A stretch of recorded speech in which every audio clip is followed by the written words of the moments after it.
They killed, give me Isaiah 14 and 21. They did the same thing to my people. So you said that they put millions of my people. Yes, you said,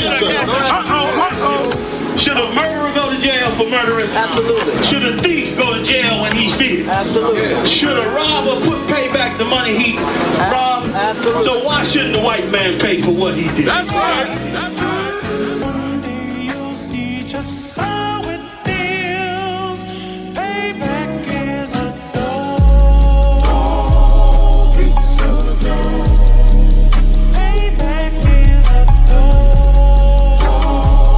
It's a dog.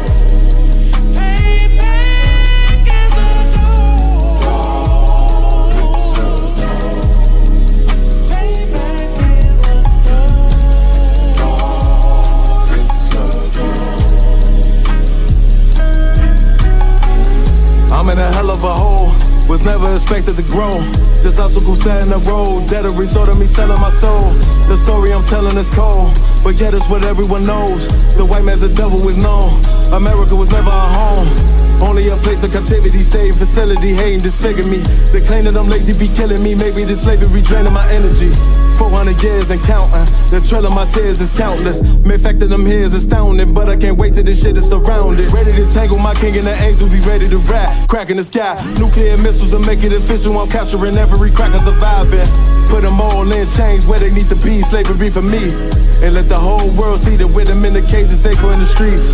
Put the dog on a leash, get resolved for the beast. 144, get the ruler show, we could all be at peace. As soon as the trumpets are sound, your kingdom we busting it down. The only way justice is found, the time for your judgment is now. One day you'll see just how it feels. Payback is a dog. It's a dog. Payback is a dog. It's a dog.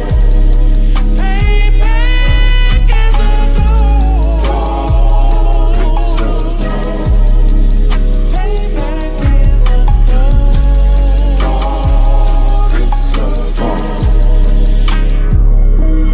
Look, ain't no remorse in my blood slim. It won't be no compromise. Now it's time to feed the worms. Watch his body turn to flies. I clutch iron while you trust the lies.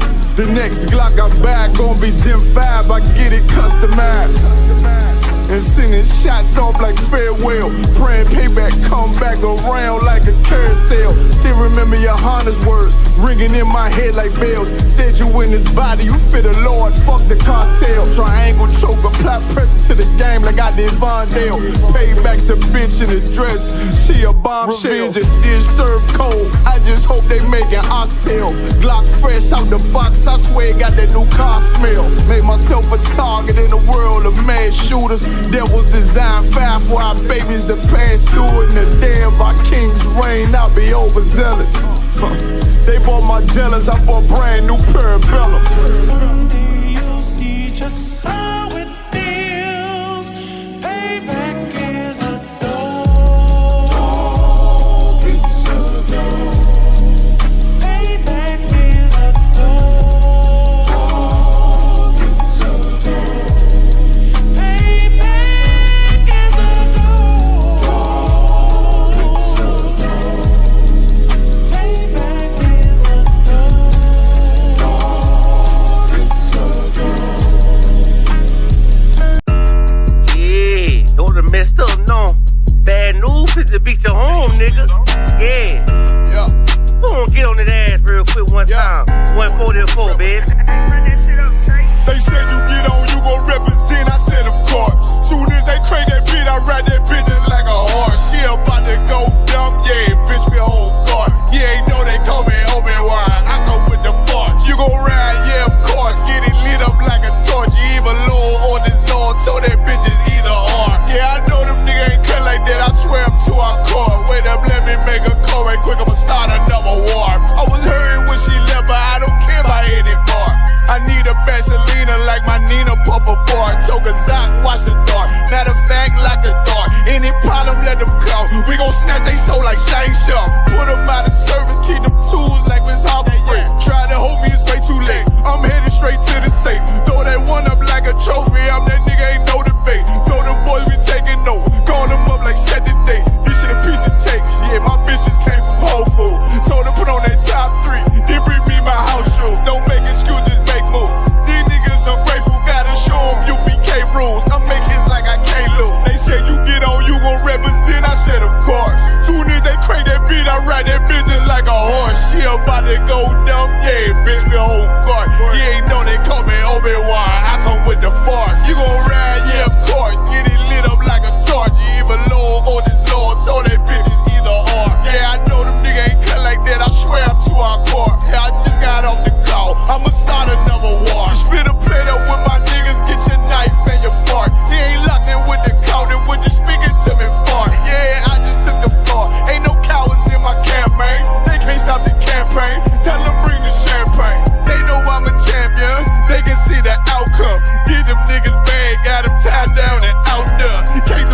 bury me. I'm one West till they bury me. I'm one West till they bury me. I be one West to the death till they bury me. One West till they bury me. I'm one West till they bury me. I'm one West till they bury me. I be one West to the death till they bury me. I be one West to the death till they bury me. They ain't scaring me. Rip the soul out of Pharisee. Speaking heresy, it get you fucked up apparently. It's like they daring me. I said chill, they ain't hearing me. They ain't listening. Every bar nitroglycerin. Hit your heart, bring it back to start, make you live again. Get them dividends, or we start getting ignorant. I be on that soldier shit. I told you shit phenomenal. Nah, but he a domino. So what you suckers trying to do? Rhyming comical, guess it's funny until I'm bombing you. Bring apocalypse to them pussy niggas that's popping shit. Team of all-stars, I coach them up like I'm Popovich. Fuck the politics and the lobbyists and apologists. They vagina, so we gon' check them like gynecologists. It's kinda obvious how the situation is ominous. The way I vomit this and regurgitate for the audience. They start applauding this cause the competition is fraudulent. From the era where niggas smoke you up like a parliament. The flow been stupid, shit has gotten retarded since all the dominance of one West rising to prominent. Cause I be one West to the death till they bury me. I'm one West till they bury me. I be one West to the death till they bury me. I'm one West till they bury me. I be one West to the death till they bury me. I'm one West till they bury me. I be one West to the death till they bury me. I'm one West till they bury me. They want a nigga quiet, mute my maneuvers, but I ride like I got Groupon for Uber. Rhymes hard like they been viewed by Medusa. 9 milli Luger, 17 in the Ruger. Only need a few to sit up in your medulla. Obligata for the regatta, niggas wildin', they win every dollar. They riding by in black Impalas, let the semi holler. The showstopper, been this proper since the teeny bopper. But now I'm going off Patron, a premium of vodka. I put extensions on the Glock, modified the chopper. The swore heavy, war ready, and that's working mama. No marijuana, say I got the loudest silence on it. When I'm up on it, ain't no rapper do it like I do it. A lot of spitties and writers, but when the heat's on, none of them can get to the fire around with me. And I had a nigga spin like a tire, down the D, and I'm still dope as a piper. Every bar burn hard like a spoon with a lighter. Fuel to igniter, I'm winning, coming through with the title because UP. I be one West to the death till they bury me. I'm one West till they bury me. I be one West to the death till they bury me. I'm one West till they bury me. I be one West to the death till they bury me. I'm one West till they bury me. I be one West to the death till they bury me. I'm one West till they bury me.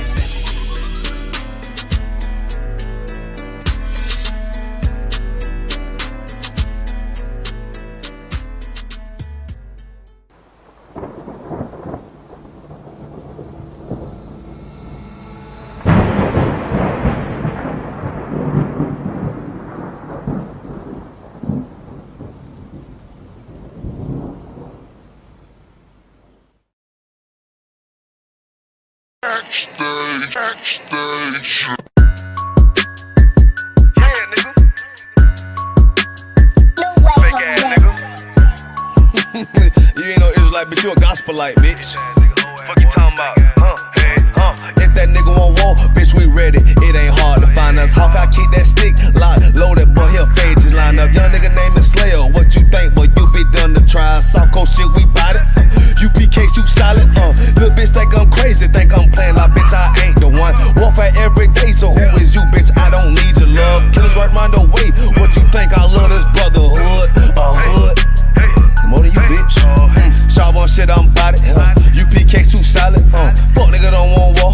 It ain't enough clips in your army. All the bitches wanna take my piece. All they hoes wanna take my piece. All the nigga wanna take my piece. No, I can't let a dog take it from me. I can't let a dog take it from me. You a whole study and you dummy. And these bitches really out this bitch walking around like they don't know nothing. And a lame nigga fall for them and get set up for the coins and get gunned down, man down. Shoulda took the time, get a damn no. But I see the shawty and I show her. She could never get a piece holding. You a dirt ass, rust ass neck bitch with a fake ass jewelry. In Tennessee while I'm touring. It's a Tennessee, but she luring. Yeah, that sucker duck bitch ass boy, fuck nigga over that bitch muggin'. I say, if that nigga won't walk, bitch, we ready. It ain't hard to find us. Hawk, I keep that stick locked, loaded, boy, he'll fade you line up. Young nigga name is Slayer. What you think, boy? You be done to try. Soft coast shit, we bout it. UPK, you solid. Little bitch think I'm crazy, think I'm playing like bitch, I ain't the one. Warfare every day, so who is you, bitch?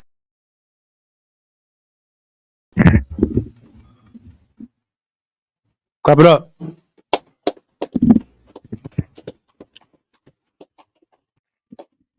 Most High Christ. I'm here to hold down class till the general gets here. Before I get to my topic, does anybody in the room got any questions? Go ahead, Carl. I can get a general breakdown on Proverbs 20 and verse 1.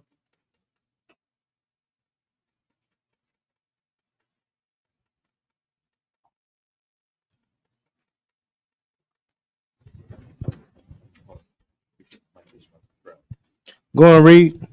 Khan. This is the book of Proverbs, chapter 20 and verse 1. Wine is a mocker. Strong drink is raging. And whosoever is deceived thereby is not wise. Keep reading. Verse 2. The fear of a king is as the roaring of a lion. Whoso provoketh him to anger sinneth against his own soul. Okay, hold on. Start at verse 1 again. Khan. Book of Proverbs, chapter 20 and verse 1. Wine is a mocker. Mm-hmm. Strong drink is raging. And whosoever is deceived thereby is not wise. I'm not sure about the scripture. I might talk to Cap.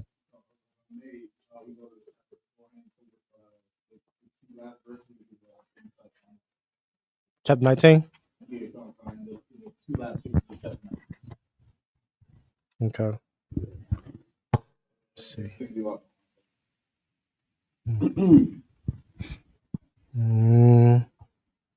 Start at verse. Let me see. What's the wild, sir? The muscle's still in shape after all that. The water. Let me see.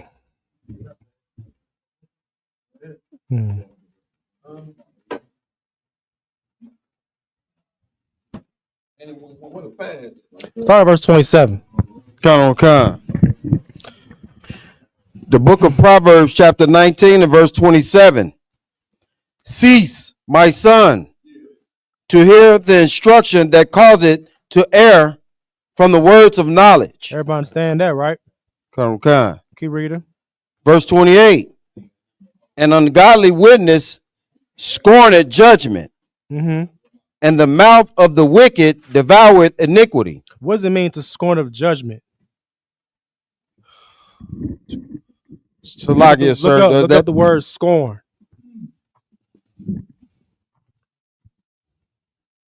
Look at the word scorn.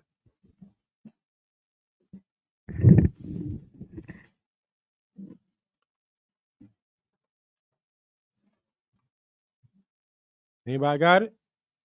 I'm getting it right now, sir. All right.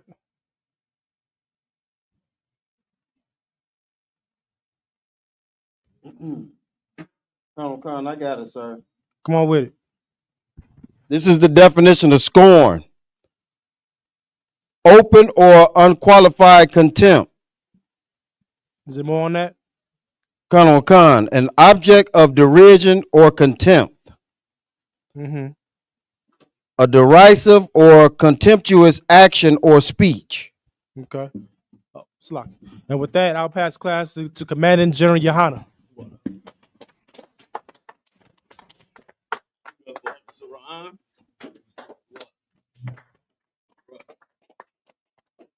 Yeah. I just want to know one thing.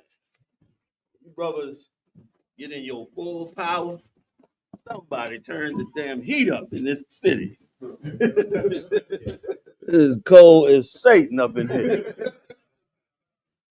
I ain't had a warm bone night yet. My bones been cold all of a week.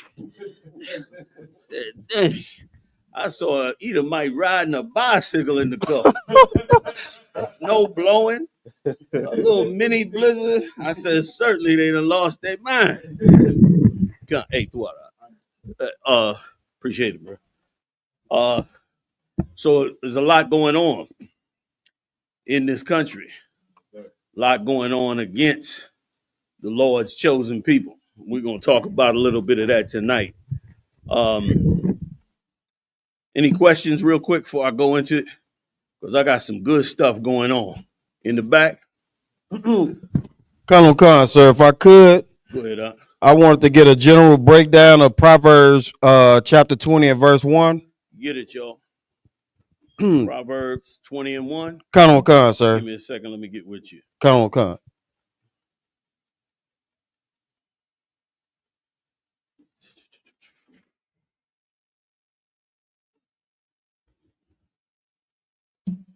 ahead and read it. Con. This is the book of Proverbs, chapter 20 and verse 1. Wine is a mocker.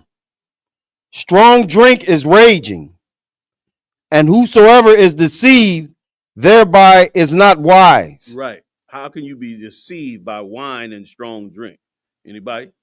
How do you get deceived by it? Go ahead, Mapazah. Is it a way? Is it because you overindulge and then make decisions? But how do you get deceived by it?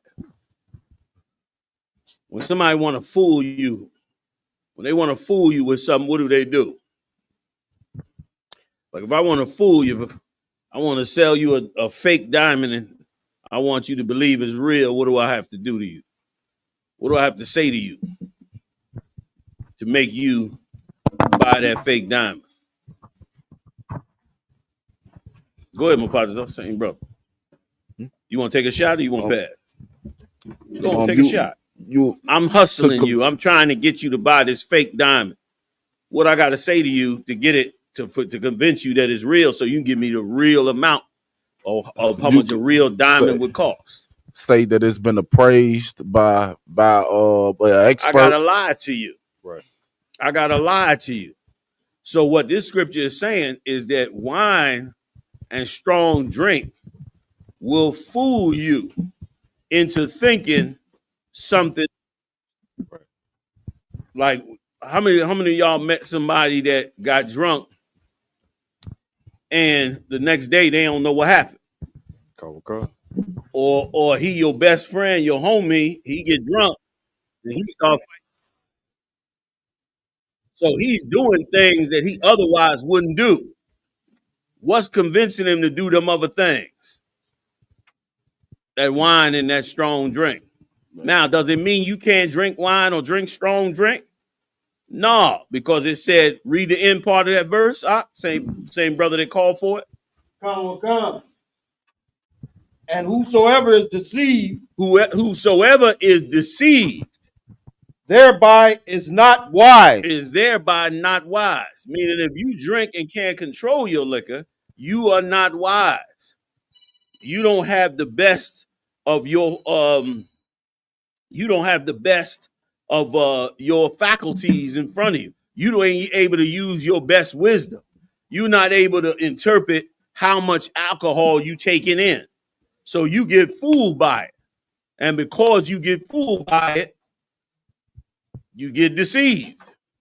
Everybody understand? Con. Answer your question out? Con, the water, General. You got it out. The water, you. Rhyme, you have one? Come on. Any online? Law, sir. All right, go ahead. How old like 37 billion years old. Right. Right. How is the planet Earth? Or it doesn't really matter how. It really doesn't matter because you can't really do anything about it, but the earth is 12,000 years old. All right. The Lord created the earth in 7,000 years. And from 7,000 years to now, which has been 5,000 years, that's why when you go back and trace the history of mankind, you only get mankind up to 5,000 years. Then they have a jump back to what they claim is 10 billion years and all that Cro-Magnon and all that. Here's what they don't understand. How do you and I know if the Lord created the earth in 7,000 years, how do we know how he did that? Like, how do you know that he made it? How do you know that he made it? We know from the scriptures, the Lord created the earth in 7 days, right? Now, what's the proof that it's 7,000 years? Go ahead, Mapatazah. 1 day with the Lord is as 1,000 years. Somebody get that, just so we have it since we in class. A day with the Lord is as 1,000 years. So we know for a fact, biblically, that the Lord used 7 days gonna just, y'all don't mind, I'm gonna move this so I can see y'all, all right? Just so I can see y'all. I got it, bro. I got it. I'm just sitting right there. All right. It's still in the shot. No, lost. There's out the shot. Oh, okay, so lock you. I'll bring it closer a little bit. Just a little, but like I can't really see y'all. Okay. With that there because the chair a little low. Cool. So we know it's 7,000 years, right? Because the Lord said it was 7,000 years. Here's what we don't know. We don't know how he did it in 7,000 years. In other words, we don't know what took place in those 7,000. What happened in the first 1,000 years? How do we know in that first 1,000 years the Lord didn't accelerate everything in the earth so that he could get done what he wanted done in the first 1,000 years? So then Esau go back with his idiotic self, do some carbon dating and dig up the earth and say the earth is 20 billion years old. How you know the earth is 20 billion years old when the Lord said he stepped in and did something different? We read in the scriptures that the Lord turned back time. The Lord stopped time. You understand? Remember with Joshua, he stopped time. Okay? So if the Lord did that, how do we know what he did in them 1,000 years? So should we trust Darwin and these scientists because they say it's 20 billion years old? Damn that. We're going to trust the Lord because he said he did it in 7,000 years. And we don't know how he did it because can you and I create an earth? Esau been studying the Big Bang theories for 100 years. Right. He got telescopes looking out to the end of the galaxy trying to measure the shit. Right. Trying to see what light coming and all that. He can't create no earth. So how he know what he did in 7 days? That's just like me taking a lump of clay, which also go back to the scriptures. I take a lump of clay. I put it on this desk. Now it's a lump of clay. You looking at it as a lump of clay. I take it now. I shape it into a beautiful vase. I put it back on the desk. I say I did that in 3 days. Now, how you know I did it in 3 days, but how you know what I did to get it to be a beautiful vase in 3 days when you know you can't make a vase in 3 days look that beautiful? So you don't know what took place in that time, and the Lord doesn't give out what took place. Remember, he said that some of these things were in his treasures. Can somebody get that for me? Anybody know that one? Where he said he kept the wind in his treasures, I think it is, or the storm or something like that is part of his treasures. I want to say Revelation. Take a look. We'll pull it up. So if you calculate the 7,000 and the 5,000 that we know of mankind, go back to Babylon, the first empire. All that was 5,000 years ago. Before that 5,000 years, wasn't no civilization, wasn't no cities, wasn't none of that. Esau tried to say, well, it was Cro-Magnon man, it was this man, it was that man. But it wasn't no society before then. So it wasn't no, nothing went on until them 7 years were done. So them 7,000 years were taken care of. Everybody understand? Answer your question, Ron? All right. Please, Cap. Jeremiah 51:16. When he uttered his voice, there is a multitude. Give him the mic, y'all. When he uttered his voice, say what? When he uttered his voice, there is a multitude of waters in the heavens, and he causes the vapors to ascend from the ends of the earth. You see that? Like he's controlling them elements. He called the vapors from the ends of what? The ends of the earth? The ends of like he's controlling that. Right. He's giving all that out. So if the Lord is doing it, how the hell you gonna measure how much he's supposed to do? Right. Or how much is supposed to get done in that? Everybody understand? Answer your question. Most on Christ. Anything? Go ahead. I have the scripture, sir. Go ahead. 1,000 years. Go ahead. Carl Wakan. This is the book of 2 Peter, chapter 3 and verse 8. But beloved, be not ignorant of this one thing, that one day is with the Lord as 1,000 years, and 1,000 years as is one day. And it's so appropriate for them to say, don't be ignorant of this. Because being ignorant of how the Lord controls the time will make you ignorant to how old the earth is, or who created the earth, or how the earth came into be. And then that opens you up for a whole bunch of interpretations of philosophies. Here's how you know Esau don't know nothing. He got that CERN up there in Switzerland, Right. trying to smash atoms together, spending billions of dollars on it, and he can't get nothing done. He can barely get a rocket ship up there. They crashing like crazy. Astronauts dying and all that. Elon Musk just sent up one and it crashed about 3 weeks ago. So that show you he can't do nothing like the Lord could do it. Was that it on that? Cobra.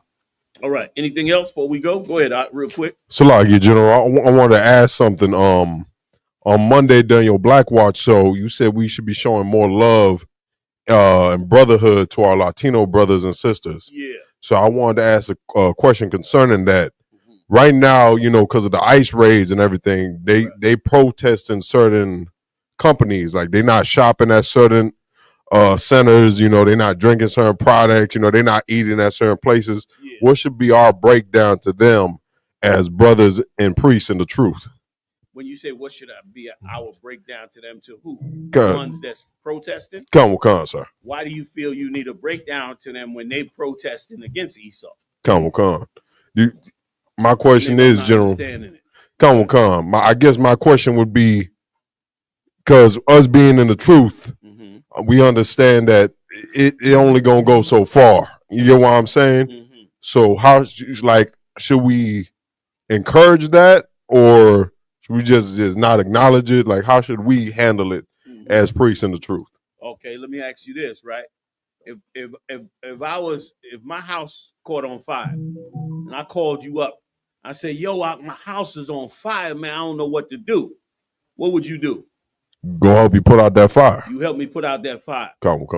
Would you tell me about a scripture on why I shouldn't have fires? Lies. Or why I shouldn't light a candle? Lies. You wouldn't do none of that. Come. Man. All you got to do is support them brothers in what they doing. Come. Teach them the truth. Come. You know what I mean? Like, you ain't got to take away from them. You ain't even got to join the protest. But just let them know, like anybody whose house is on fire, you would be letting them know that we stand with you. Come. Understand? And we here to show you that there's a whole nother way for you to walk in this that'll give you some real understanding and some real peace of mind. And by us all coming together is how we're going to change this. You know what I mean? Showing them that the so-called North American Indians is down with the Latinos. That's more powerful than a whole lot of other things you could do. And with that, you will open the door to be able to show them the scripture. And the same with that. How we know this? What's the scripture that proves what I'm saying is true? Come on, this is a scholarly question.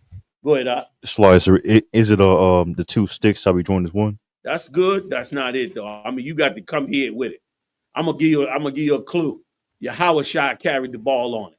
What did Yahawashi say that gives us the full understanding of what it is that we just talked about with being together with them in solidarity? And we're gonna read it, and then I'm gonna go into the other stories.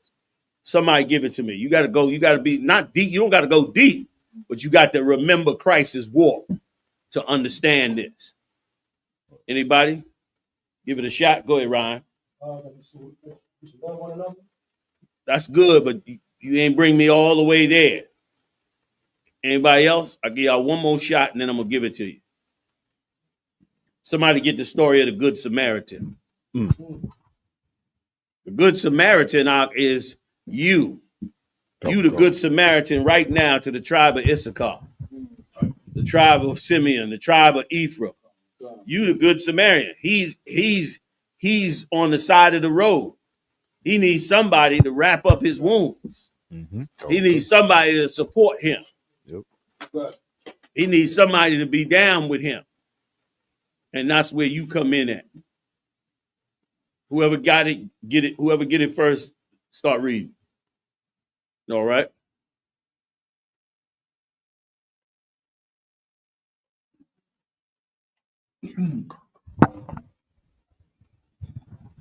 Colonel Khan, sir. The book of Luke, chapter 10. You want me to start at verse 25? Colonel Khan, it's the book of Luke, chapter 10, and verse 25. Christ gave us a hell of a lesson with this. Go ahead.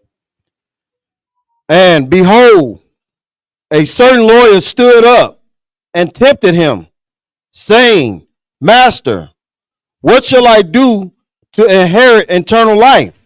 Is that it, y'all? I'm not sure that's it. Give me this good Samaritan where Christ. Is it further down? It's further down, I believe, sir. Okay, slide on down. Get to the part where he said there was a certain man. Colonel Khan, Where sir. he started to go into how this cat was wounded and how the good Samaritan came along after the others. Anybody? I believe it's 30. Whoever wanted, take it. Colonel Khan, I got it at verse 30, sir. Get the mic. Let's read it. Colonel Khan, the book of Luke, chapter 10, and verse 30. You need the microphone, don't you? I get it. Okay, pass it to him. Oh, that's you reading. Oh, okay. Colonel Khan, sir. Okay, go ahead. And Yahushua answering said, a certain man went down from Jerusalem to Jericho. Right. That's one of our brothers. Right. All right. He went down from Jerusalem to Jericho, went to another land, which is our Isupk brothers and all the other brothers. They left the land that they were in Central and South America and journeyed down to this land. Go ahead. Colonel Khan, and fell among thieves. And fell among thieves. Esau paid him low wages.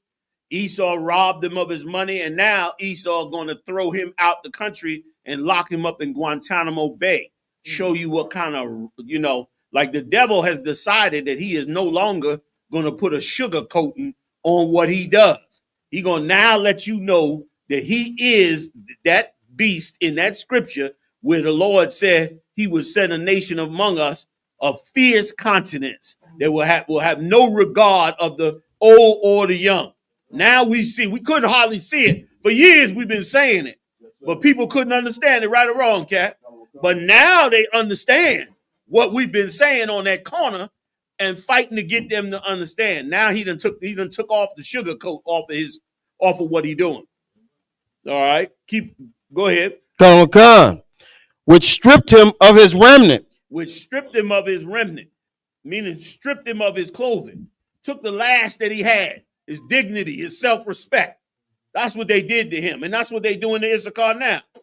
Demonizing them. They rapists, they drug dealers. They're sending all the criminals over here. Come to find out, ICE go on a raid, pick up 12 people. Go on another raid, pick up 8 people. Why? Because they ain't criminals.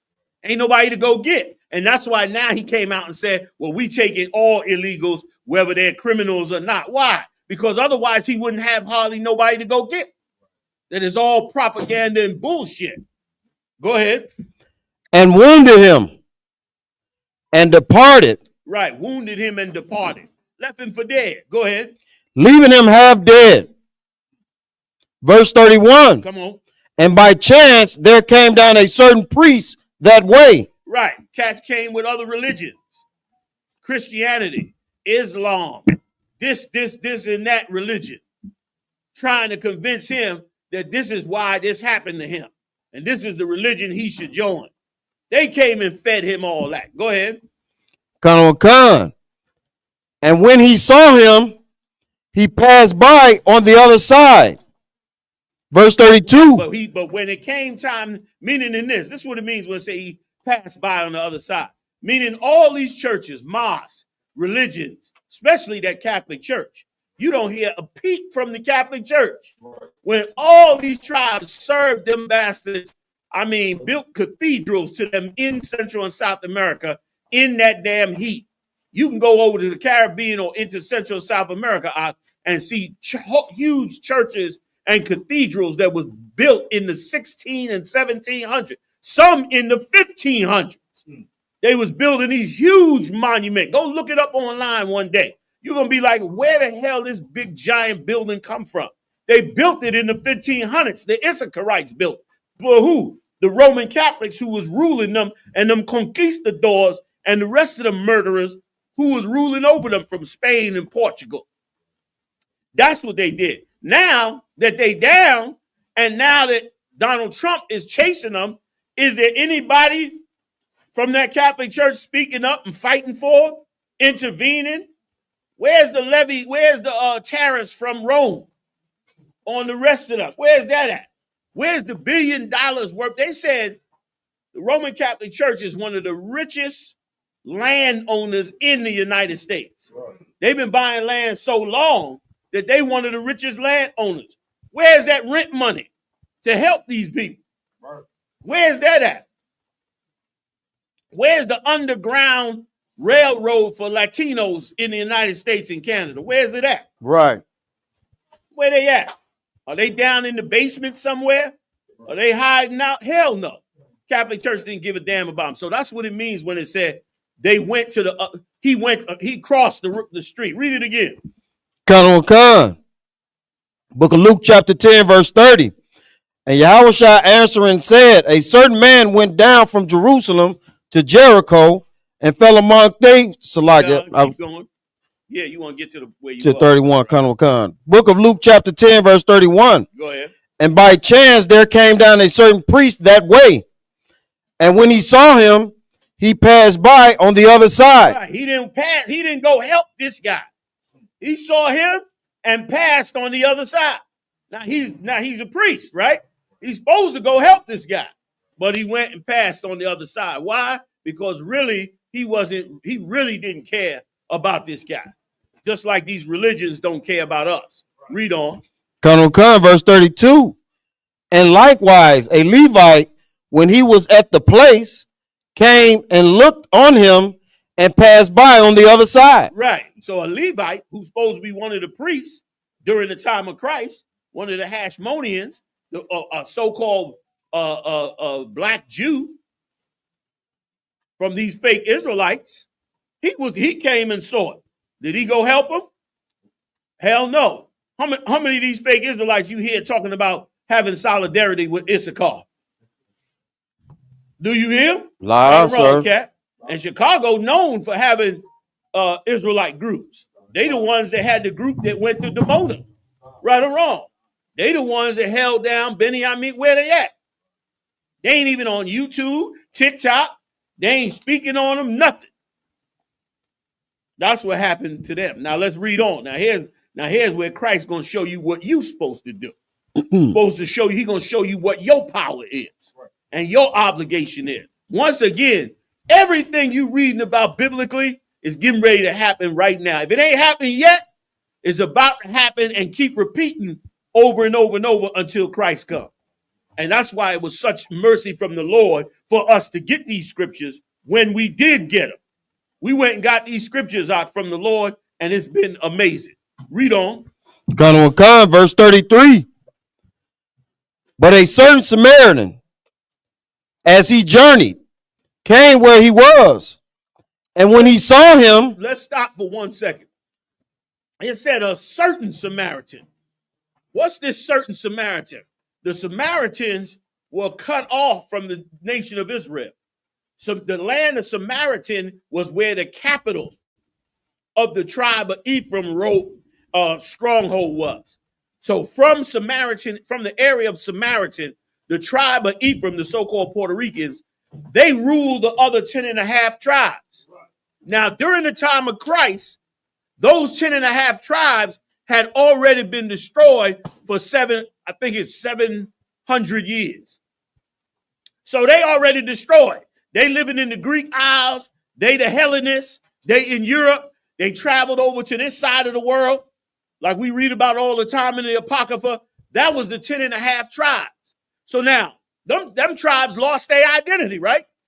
They walking like we are today, with, calling themselves whatever it is, the land that they lived in. Many of them calling themselves Greeks under the Hellenists. So Christ is now going to tell us about this brother that don't have his identity, that ain't under the Pharisees and Sadducees, that ain't under the priests, but this cat come from the bloodline of Abraham, Isaac, and Jacob. That's why he said a certain Samaritan. Read on, warrior.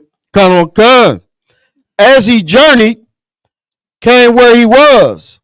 And when he saw him, he had compassion on him. He did what? He had compassion on him. He did what? He had compassion on him. He did what? He had compassion on him. When we need when we need to know what to do with them brothers, we do what? Have compassion on them. That's what we do. That's what's needed for these 12 tribes right now. Like this brother, he had no scriptures. He wasn't no priest. He had none of that. But he did have compassion on his brother. And now let's read on what he did. What we should be doing. Again, we got to turn on every aspect of ourselves. We got to turn on our war spirit for the people that need to be our enemy, that everybody wants to make our friend. Right. And we need to turn on our compassion for everybody that they want to make an enemy that God called a friend. Understood? Read, warrior. Verse 34. And he went to him and bound up his wounds, pouring in oil and wine. Pouring in oil and wine, meaning he really cared for this brother. He wasn't fronting. He used oil and wine. And why did I say oil and wine? Because oil and wine was very expensive then. Oil was used to burn to keep a light on in your house at night. And wine you drank because half of the water was poison, one. And two, because wine is what comforted you. So if you had oil and wine, brother, you basically could survive with a little bit of food. The oil and wine was something that people didn't easily give up, especially someone who was on a journey. You was on a journey. You weren't trying to give up your oil and wine because you're trying to make it to where you going. But this cat did bind this cat up, had compassion on him. You understand? Go ahead. And set him on his own beast. Right. Took him and put him on his own beast. Meaning this beast was to carry him. This was for his benefit. But he took the cat and put him on his beast instead of himself. Read on. And brought him to an inn and took care of him. Go ahead. Verse 35. Come on. And on the morrow, when he departed, he took out 2 pence and gave them to the host. Listen, he was heavy. He took out 2 pence and gave it to the host. On the next day, he'd already bound the cat up, brought him to the inn, took care of him. Now he's going to get his cat some money for what? Read. And said unto him, take care of him, and whatsoever thou spendest more, when I come again, I will repay thee. Who was that? Who said that?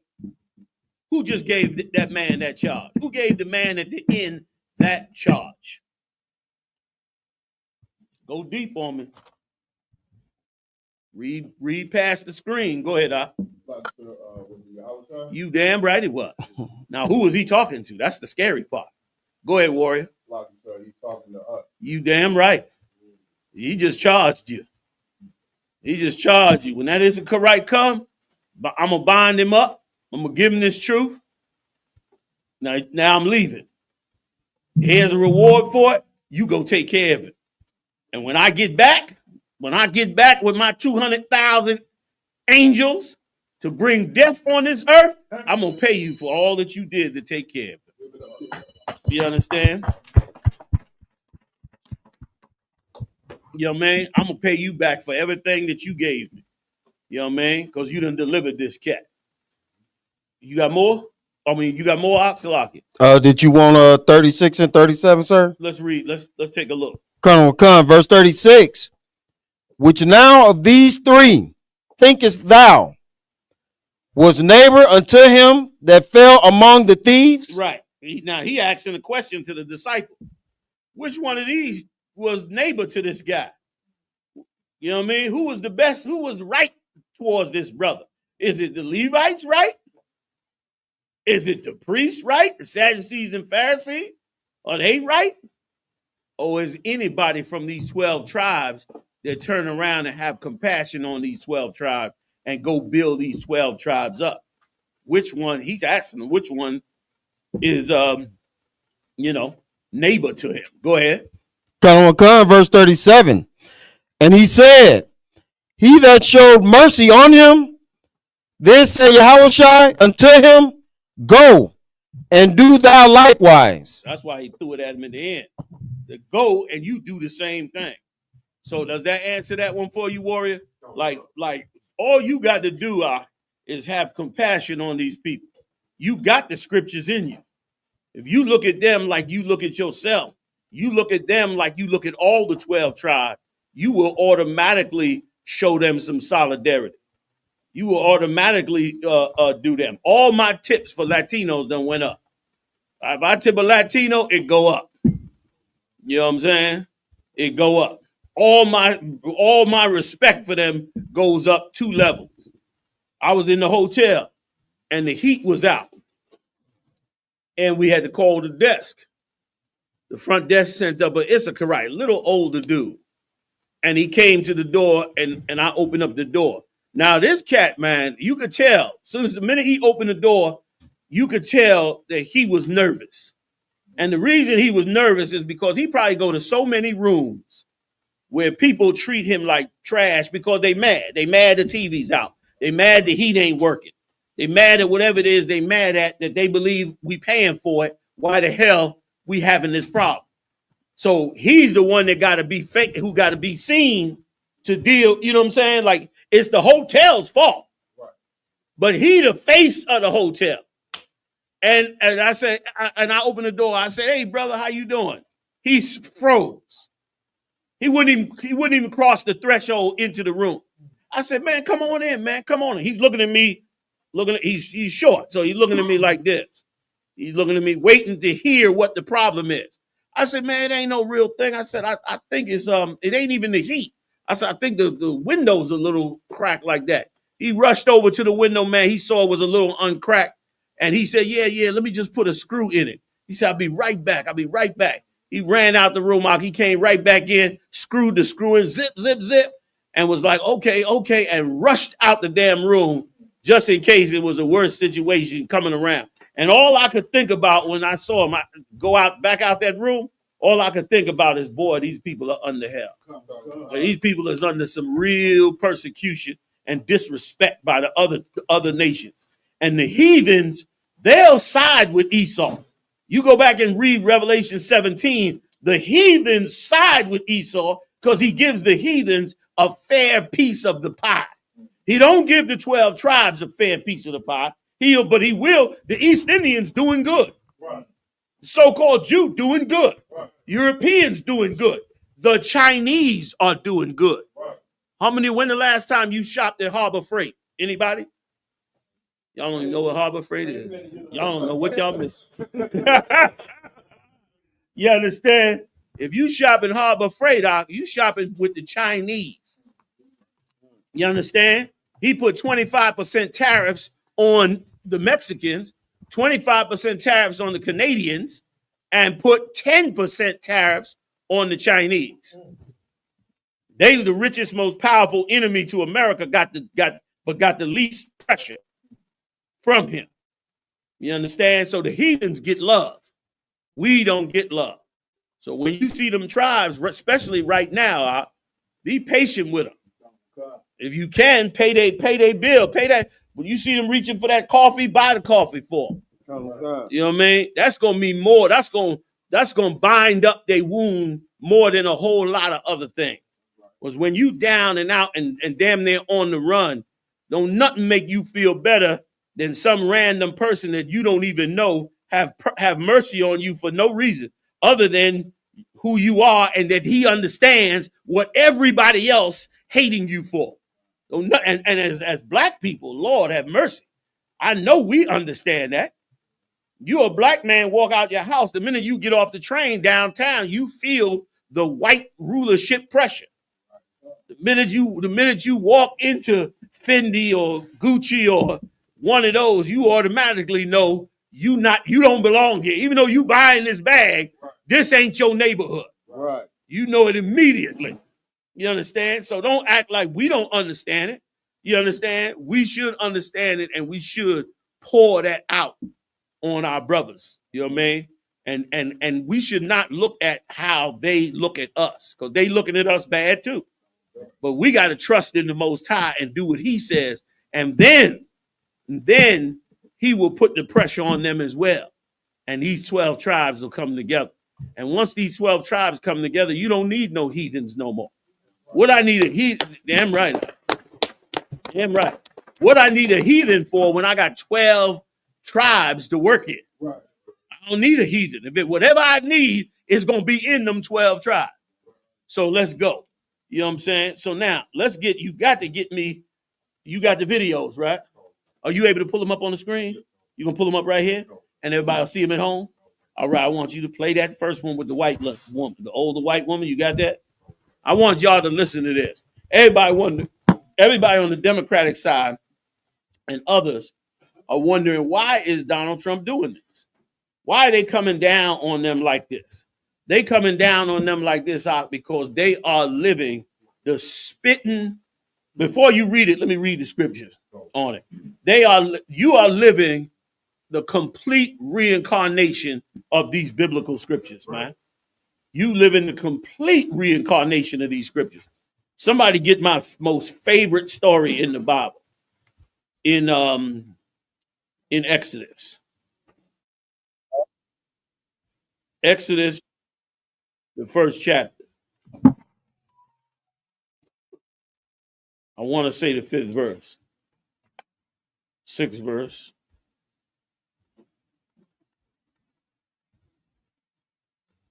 Like, this is you. You so bad. You and the rest of the 12 tribes are so bad that wherever you go, I don't care whose kingdom it is. I don't care what system they operate under. I don't care what God they worship. If they bring the 12 lost tribes of the children of Israel into captivity in their empire, they are going to hate them. Go. Because the 12 tribes of Israel naturally rise to the top and become more powerful than any nation on earth. When I read this scripture we're about to read, I had no more need of any other religion. I knew that it was a spiritual thing that God does with blacks, Latinos, and Native Indians, that I don't care what religion you believe in, you will never match it. Right. You will never match something that is spiritual, that comes from the Lord, that cannot be changed. You cannot be a nigger, excuse my French. And you cannot do what niggers do unless you come from the bloodline of niggers. That's right. If you don't, you playing. Okay? If you don't come out of that Abraham, Isaac, and Jacob line, you do not have spiritual warfare on your side. Right. And we about to read it right now. So give me a nice, loud, fast reader. Who want to take it? Exodus, the first chapter. It's like John, I got 5th verse. Come on with it, Ryan. this Exodus chapter. The mic? Okay. Come on, sir. This is the book of Exodus, chapter 1. I'm gonna play the tape after. Verse 5. Yes, that's the one. Mm-hmm. Look at that. She fine as shit. Look. I'm ready to take that bitch out on a date right now. Not because she fine or nothing or white, but because what come out her mouth is, you know what I'm saying, is golden. Because she about the most truthful devil you ever came across. Yeah, right. One of very few. You know what I mean? So anyway, let's read. Tell them where you at. Come on, sir. This is the book of Exodus, chapter 1, verse 5. I'm joking, of course, y'all know. We don't touch no white girls in here. Come. Right, sir. Some of y'all at home be like, see, that's the real him. He want an old white woman. You simple, and you missing the greatest part of what we discussing in here tonight. Right. And you need to focus so you don't miss that part. Right. All right, let's ride, y'all. Tell them where you at one more time, and let's get down. Everybody at home, join us. Where we at? What are we on? Come on, sir. This is the book of... No, where are we broadcasting at? Everybody asking. Cool, sir. So right now we live on the Isupk Chicago online class on Facebook, YouTube. Also Chicago page on Facebook and YouTube and Twitter. Okay.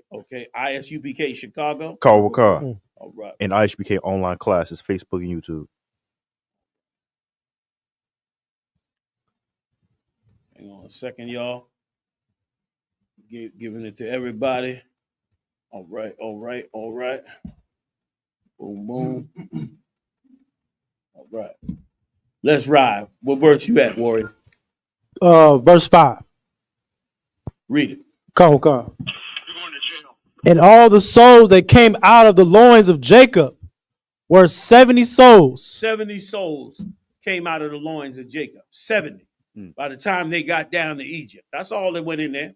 70 souls. And we know this to be true because even in the Egyptian Book of the Dead, in the Metanetta, it tells you that the children of Israel, they don't call us the children of Israel, they call us the Hyksos. They say that the Hyksos took over Egypt little by little. They infiltrated Egypt and that they took over Egypt. When what really happened is we got in Egypt and we prospered in Egypt. Okay? And we prospered in Egypt and we grew. That's little man? Oh, it's on now. You understand? And we prospered in Egypt and we became so powerful. This is what God calls. And you about to see it now because this is what we about to read is exactly what's happening right now. I've been saying it for the longest, but I'm going to add the tapes to it to show it to you. Totally what's going on. Go ahead, Hot. Come on, sir. For Joseph was in Egypt already. Verse 6, and Joseph died and all his brethren. So Joseph died and all those leaders, all the 12 tribes, the actual fathers of those 12 tribes, all of them died off. Come on. And all that generation. And the whole generation of them got wiped out, over time. Passed on, got buried, blah, blah, blah. Go ahead. And the children of Israel were fruitful. And what? Were fruitful. The children of Israel were fruitful. We are fruitful. Ephraim's name is I am fruitful. Right. You understand? The other tribes are fruitful too. Children of Issachar are fruitful. Go ahead. And increased abundantly. And increased abundantly. If you had children in the ancient world, not as much as today, but definitely in the ancient world, the more children you had, the greater and more powerful you could become. You know what I mean? You had 40, 50 children, forget about it. Right. When they all grew up, you had a whole army with you to farm the land, to build houses, you understand, to have more babies. And it was a blessing for you to have. Abraham had 300 servants. So you know how well they was doing. Mm-hmm. All right, let's read on. Come on. And multiplied and waxed exceedingly mighty. Come on now. Come on. And multiplied and waxed exceeding mighty. Right. Multiplied and waxed exceedingly mighty. So they grew, got strong. They was up in that Egyptian empire and they came up. Where have you heard about that before, Iwallah? Where else have you heard that happen? Where a people got in a land with another people and rose up to be strong in that land. Where have you heard that at? Where else have you heard that at? That you damn right here. You understand? You damn right here. Like they so sick of you because you are the number one man in this society.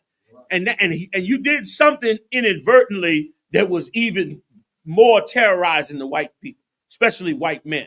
And what that is you took over the social arena of white America. Like white America can't have no flavor at all without you.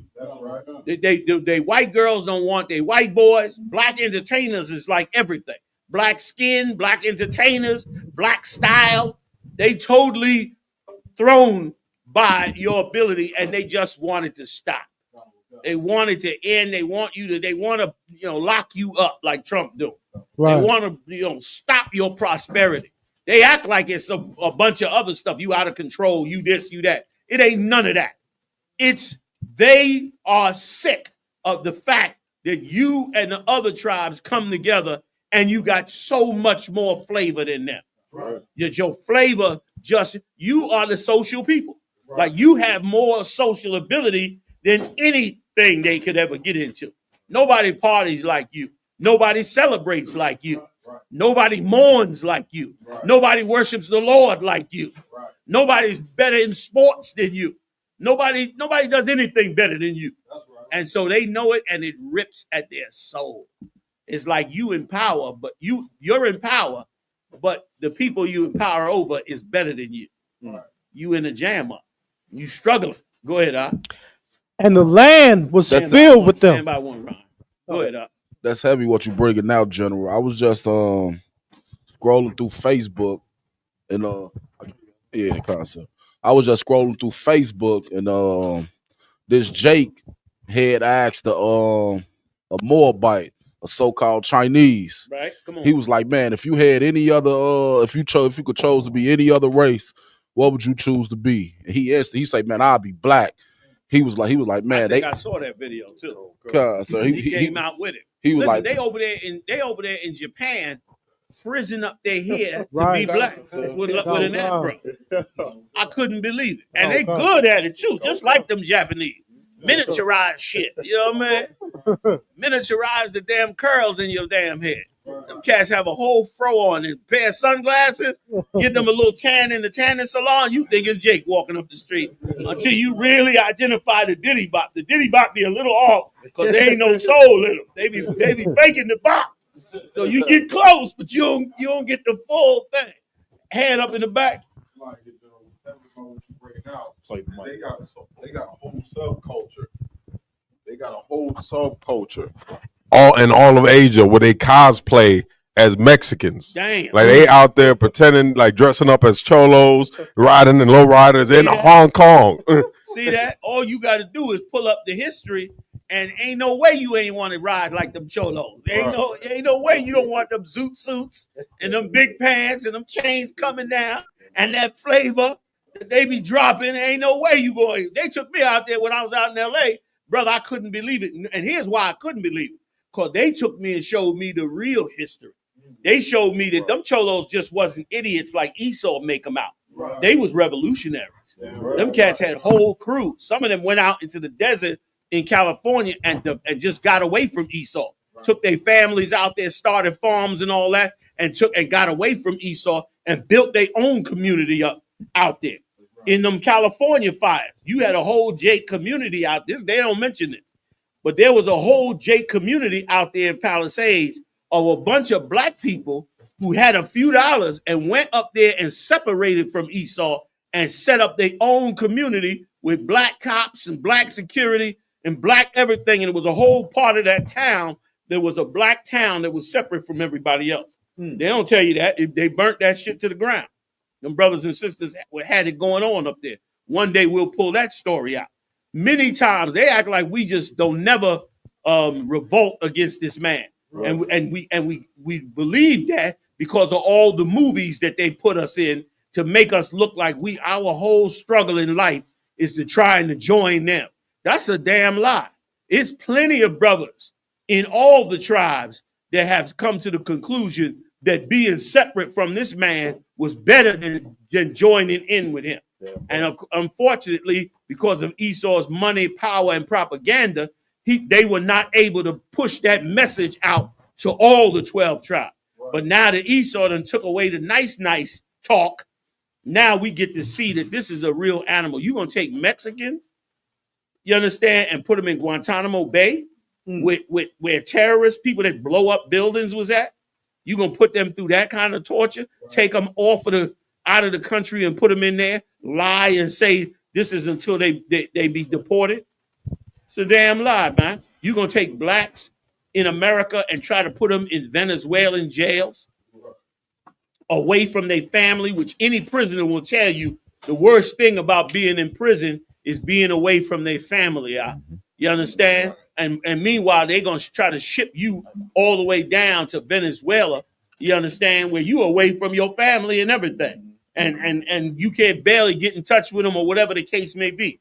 Like this here is going to get answered by the Most High. And answered by the Most High if we take on the spirit of righteousness when it comes to our brothers in all the tribes.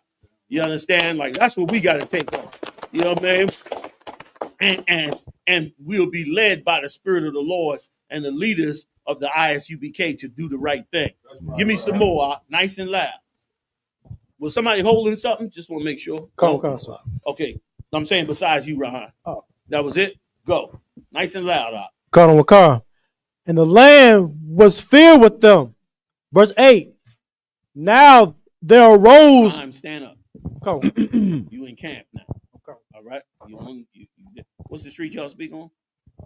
Michigan Avenue. You on Michigan Avenue, all right? I'm in the world.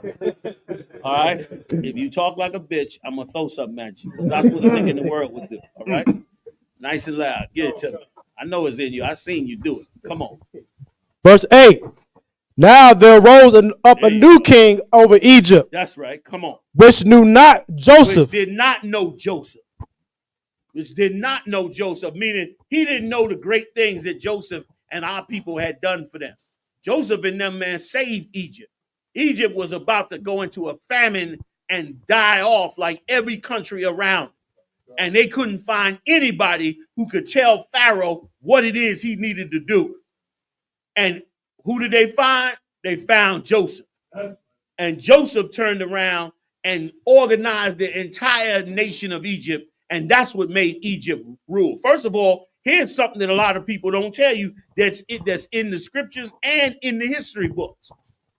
Before Pharaoh ruled the entire Egypt, Pharaoh only ruled a small portion of Egypt. He only had a small portion of land. How did he become Pharaoh of all Egypt? This is how he became Pharaoh. When Joseph told him the interpretation of his dream, then Joseph told him, I'm going to show you how to organize this. And what Joseph did for 7 years was store up nothing but food and victuals. Now, everybody else was going on as normal. Now, when the famine came, Pharaoh was the only one with the money, with the food and the wealth, because he knew 7 years ago, he had inside information from Joseph, which came from the Lord, which show you why a heathen should never, ever have tried to harm these 12 tribes. And the same applied to America. You know how many inventions we did here? You know how many things we fixed to get this nation strong? You know how many wars we fought? Right. All kinds of things like that. He should have never said to himself he was going to harm these 12 tribes. That's why there was no mercy for Egypt. Right. And there ain't going to be no mercy for America. You understand? Right. Because when you should have remembered Joseph, right, when you should have had mercy on the 12, you didn't have mercy on the 12. So what Pharaoh did is, while the famine was going on, people had to come from all over the place. That's how Jacob and them got there. Because people was coming from all over the place, buying food from Pharaoh, buying what they needed from Pharaoh. And what Pharaoh was doing was buying the land. He's buying up all the land with the money that Joseph gave him. And brother, at the end of the 7 years of the famine, he owned all the land because everybody else was starving to death. So he became Pharaoh, and that's how they got organized really into a powerful nation. Before that, he wasn't called that. And who knows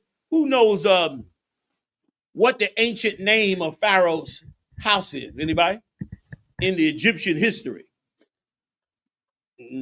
All them old big-head Egyptians, they ain't talking about this. I wonder why. All the Metanetas, Book of the Dead, all you Anubis worshipers, it was called the White House. Damn. It was called, you can look it up. You can look it up. That's what Pharaoh's house was called. The White House. Okay? Because it was the house of the treasury. The treasury because Joseph showed him how to organize that money and that food and all that power to gain all the power over the whole country, which is why they praised him all throughout Egypt and why they thought of him as so amazing and great up until Ramesses the second, or really Ramesses the first, came along and they did just like Donald Trump. We're gonna cut off these niggas history. We're gonna cut off these Latinos history. We ain't gonna have no more compassion on them. We're gonna look at them as the enemy, which you're gonna see him come out with in just a second, and I'm gonna show you the girl. Go ahead in a second, the white girl. We're gonna play her. Okay. Everybody understand me so far, right? Anybody along? Let's ride. Come on, Rhyme. You got it. Verse 9. And he said unto his people, Behold, the people of the children of Israel are more and mightier than we. Somebody hit me again. The children of Israel are more and mightier than thou. If you got more Cokes. Coke with ice. I'm going to hold this one. Just give me another cup with Coke and ice. Thank you, bro. Read it again. Slakia. Listen to this good, because this is exactly what Donald Trump is doing right now. Come on with it. Verse 9. And he said unto his people, Behold, the people of the children of Israel are more and mightier than we. They're more and mightier than us. We got a problem. We leave them alone, they're going to be over the top of us. They're more and they're mightier than us. Read on. Verse 10. Come on. Let us deal wisely with them. Let's use our mind. Right. Let's get ready to overthrow these niggas in Puerto Ricans, West Indians and Mexicans and others. Let's be wise with them. Let's get that. Now, this was written 4,000 years ago. Now, let's go hear them talk about it today. Come on, rock that tape for us. And you able to put it up online, right? Cobra. Okay, beautiful. Go ahead, out. Check out what she had to say. And if this ain't just what we just read, you tell me how much off my rocker I've become. Thank you so much. And right now, white people are really frightened. If you don't understand the destruction of Planned Parenthood offices, and you don't understand the wall that we're going to build on the southern border of the United States, you haven't read the book, The Birth Dearth by Ben Wattenberg. Ben Wattenberg was a brilliant Jewish man who was a member of the American Enterprise Institute. And he wrote a book, the first paragraph of which says, the main problem confronting the United States today is there aren't enough white babies being born in this country. Pause that right there. Like the name of the book, The Dearth Birth. You look that book up and you'll see how they talked about how the Latino brothers was going to take over America. This is in 1980. They said, if we don't do something about it, the Latino brothers going to take over. They way more powerful. And with the blacks and the Indians, America won't be a white nation. Isn't that what they just said right here? Read, play it for me, Salaki. Country.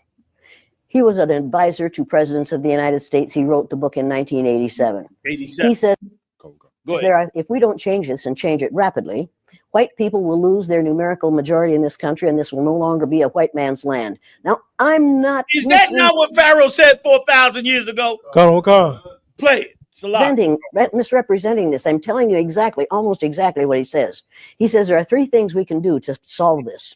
Number one, we could pay women to have babies, as they have been doing in Western European nations for years.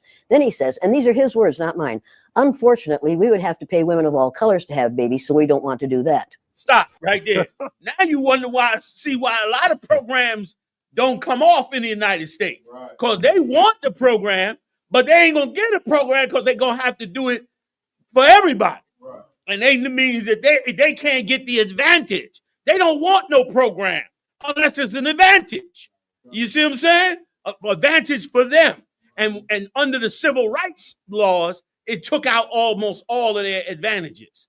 You understand? But what we didn't know is they didn't give up because they lost them advantages. They just plotted to wipe us out like they did in ancient Egypt. That's why I'm telling you now, the Bible, Akwaf, the Bible is everything for us. Yeah, right. Stop listening to them fools out there talking all kinds of nonsense and BS. Right. You got one Father in heaven, and that's Yahweh. And Yahweh Shai is his son and the head of his army.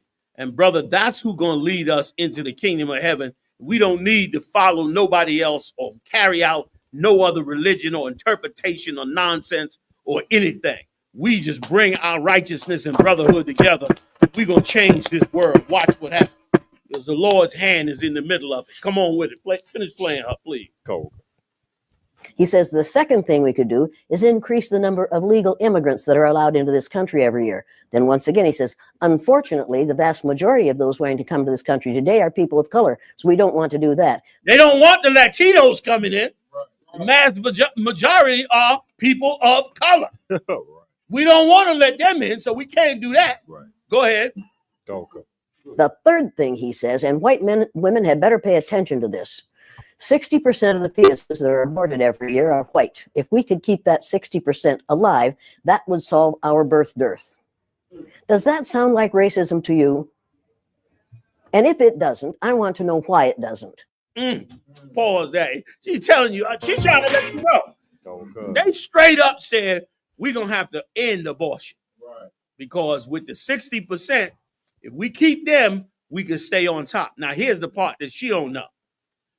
The 60% would stay on top if they keep us brainwashed to kill our 750,000 a year. Right. Remember back then they said it was 60%. Now forget about it. It's a whole mess. So the whole plan in their mind was they keep their 60% and they push Planned Parenthood in all the ghettos for us to kill our babies. Right. And that would make it, that would level it out. They felt. And it did, because before the immigration was so heavy, blacks and Latino numbers was going down and their numbers was going up. I remember, to show you a whole twisted mindset of them. They've got in vitro fertilization and all these different drugs to get white women that's extremely expensive. They get white women pregnant. But meanwhile, pushing Planned Parenthood in the hood for us to kill our babies. Right. This is what they fear. And it's exactly what Pharaoh and his people feared thousands of years ago. You understand? Why? Because wherever you take these 12 tribes at, I don't care what you put them in, what nation they in, I don't care what heathen they under, they always prosper above everybody else. Yeah, right. We always rise to the top. You understand? It might take us a while. You might get to beat us for a little 100, 200 years. But after that, we coming all the way up. And your greatest fear gonna come to you, which is that, we're gonna take over. All right? That's it on the tape. Ra'am, come on, give it to me. Up on them feet. You like camp today, baby. Come on. Verse 10. Verse 10. Come on, let us deal wisely with them, lest they multiply. And it come to pass. Teach everybody a camp lesson so they can understand. Why am I coming at Ra'am like that? Who can tell me? Why am I chastising Ra'am and making him speak louder, more aggressive? Why am I doing that? Come on, Cap. Cap, I know you know. Exactly. I'm trying to bring his power up out of him. Who can tell me why? Go ahead, Maya. Right, so because the scriptures say, cry aloud, spare not, lift up thy voice like a trumpet. Exactly. And the Lord said it for a reason. He said it for a reason. When you out at camp and you a reader, your job is to make what that speaker is saying the most powerful thing on the planet. When he turn to you and say, read, you got to read like God is talking. Because you understand? Like you got to read like, because what he's saying coming from the Lord, you know that because you teaching them in class. So now when you get out on that street, make sure if you're a reader, make sure that you making what he say super powerful by the words that you say. Remember, you the proof. He's talking, but you get ready to give the proof of what he's saying as right from the Lord's word. Your words got to be just as powerful as his.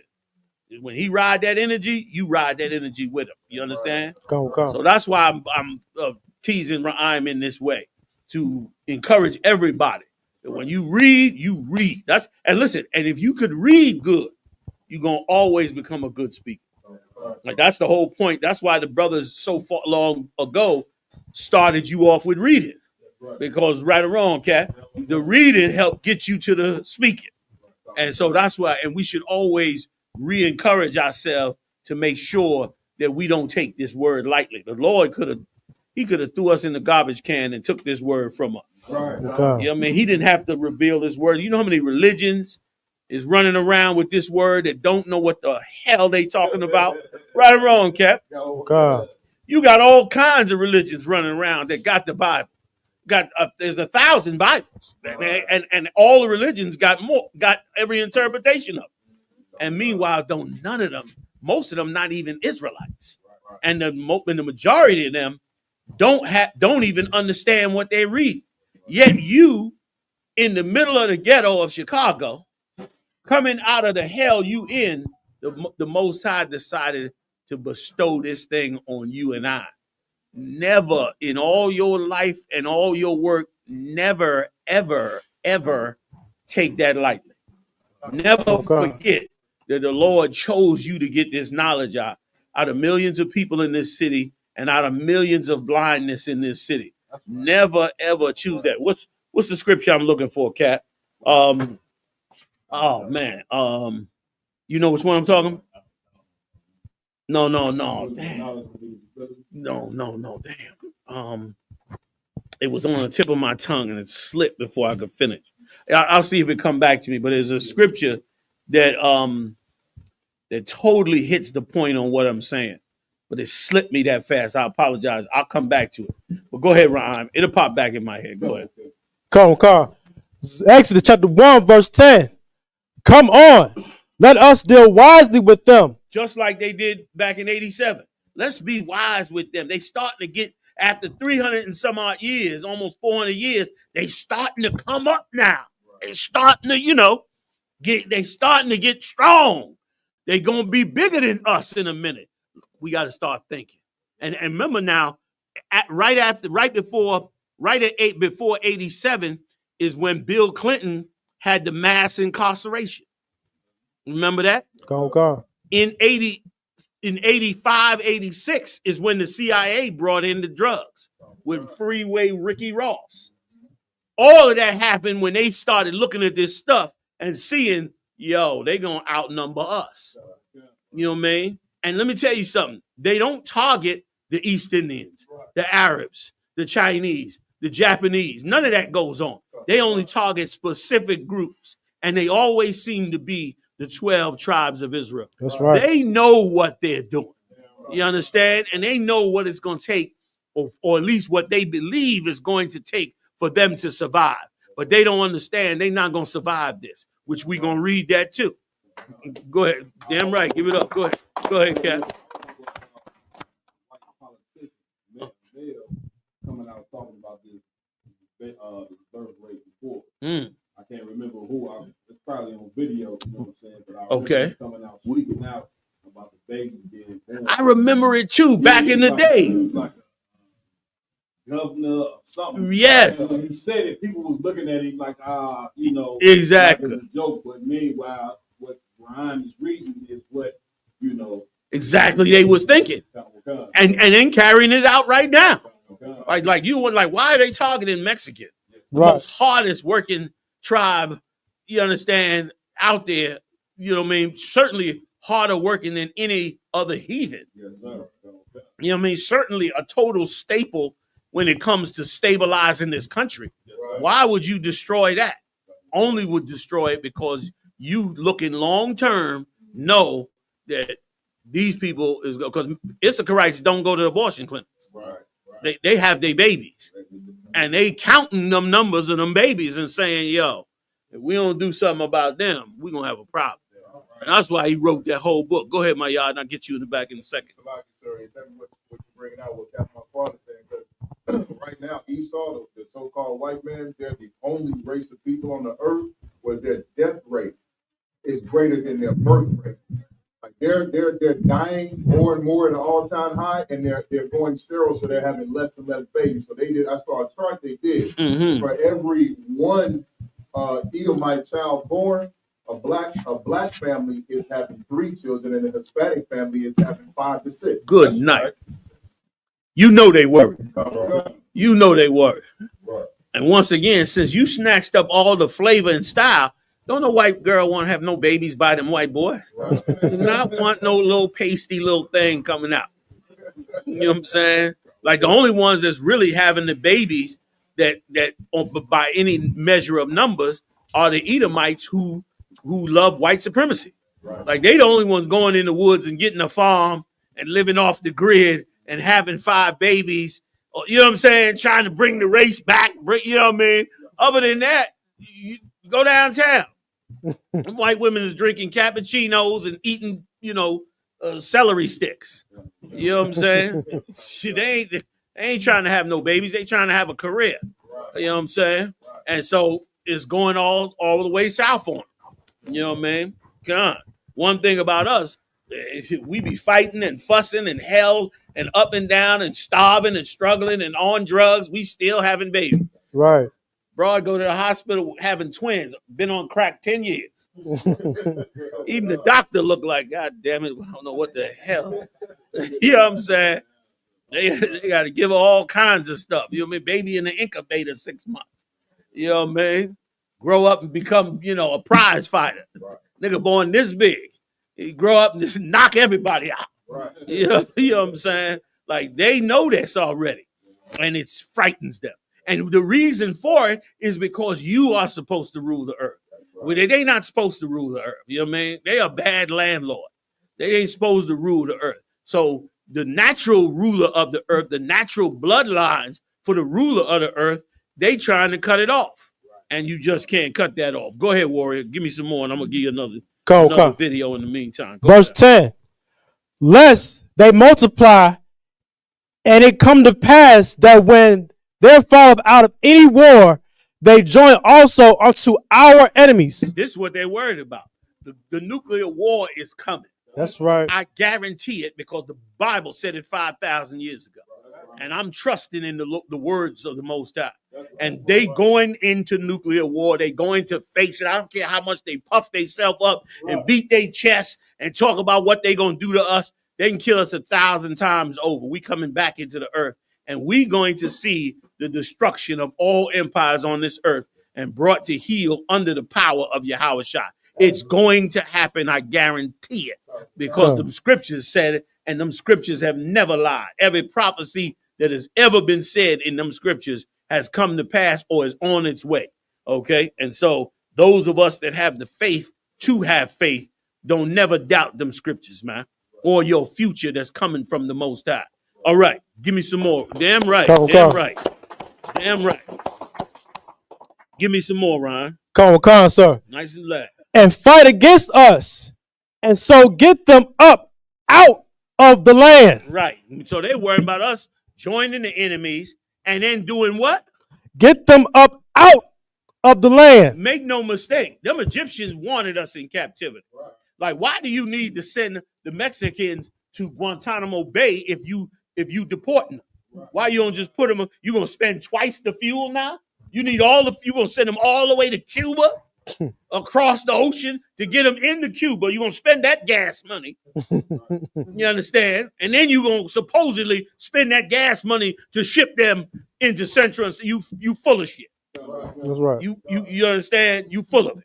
You're not getting rid of them. You just want to utilize them for some form of labor or some other thing. You'll send some of them back, but you got other plans.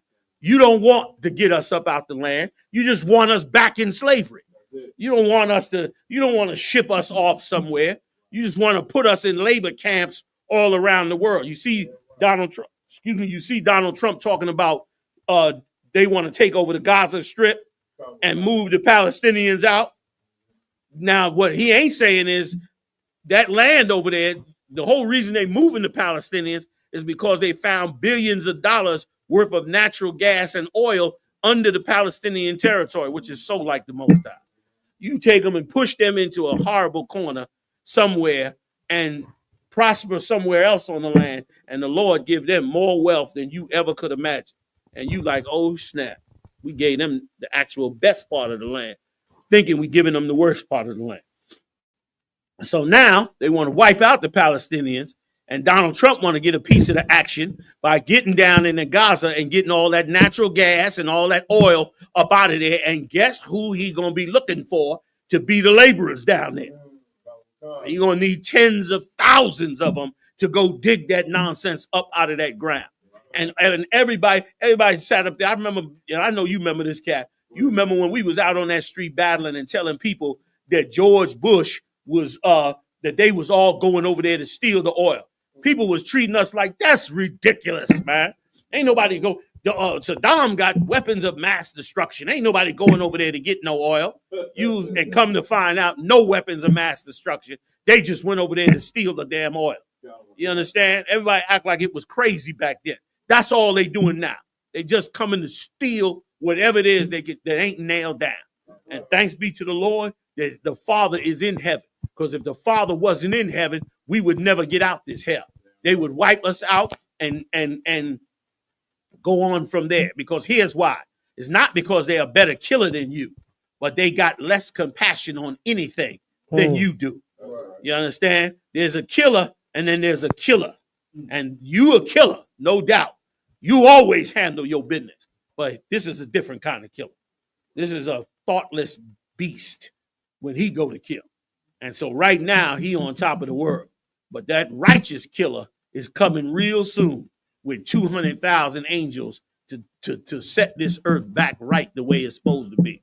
Oh, damn right. Damn right.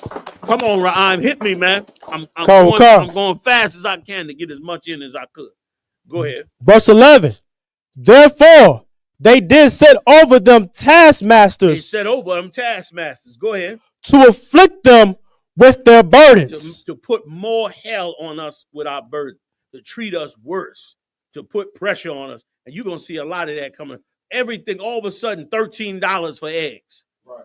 All of a sudden, there's some disease that's killing this. All of a sudden, COVID.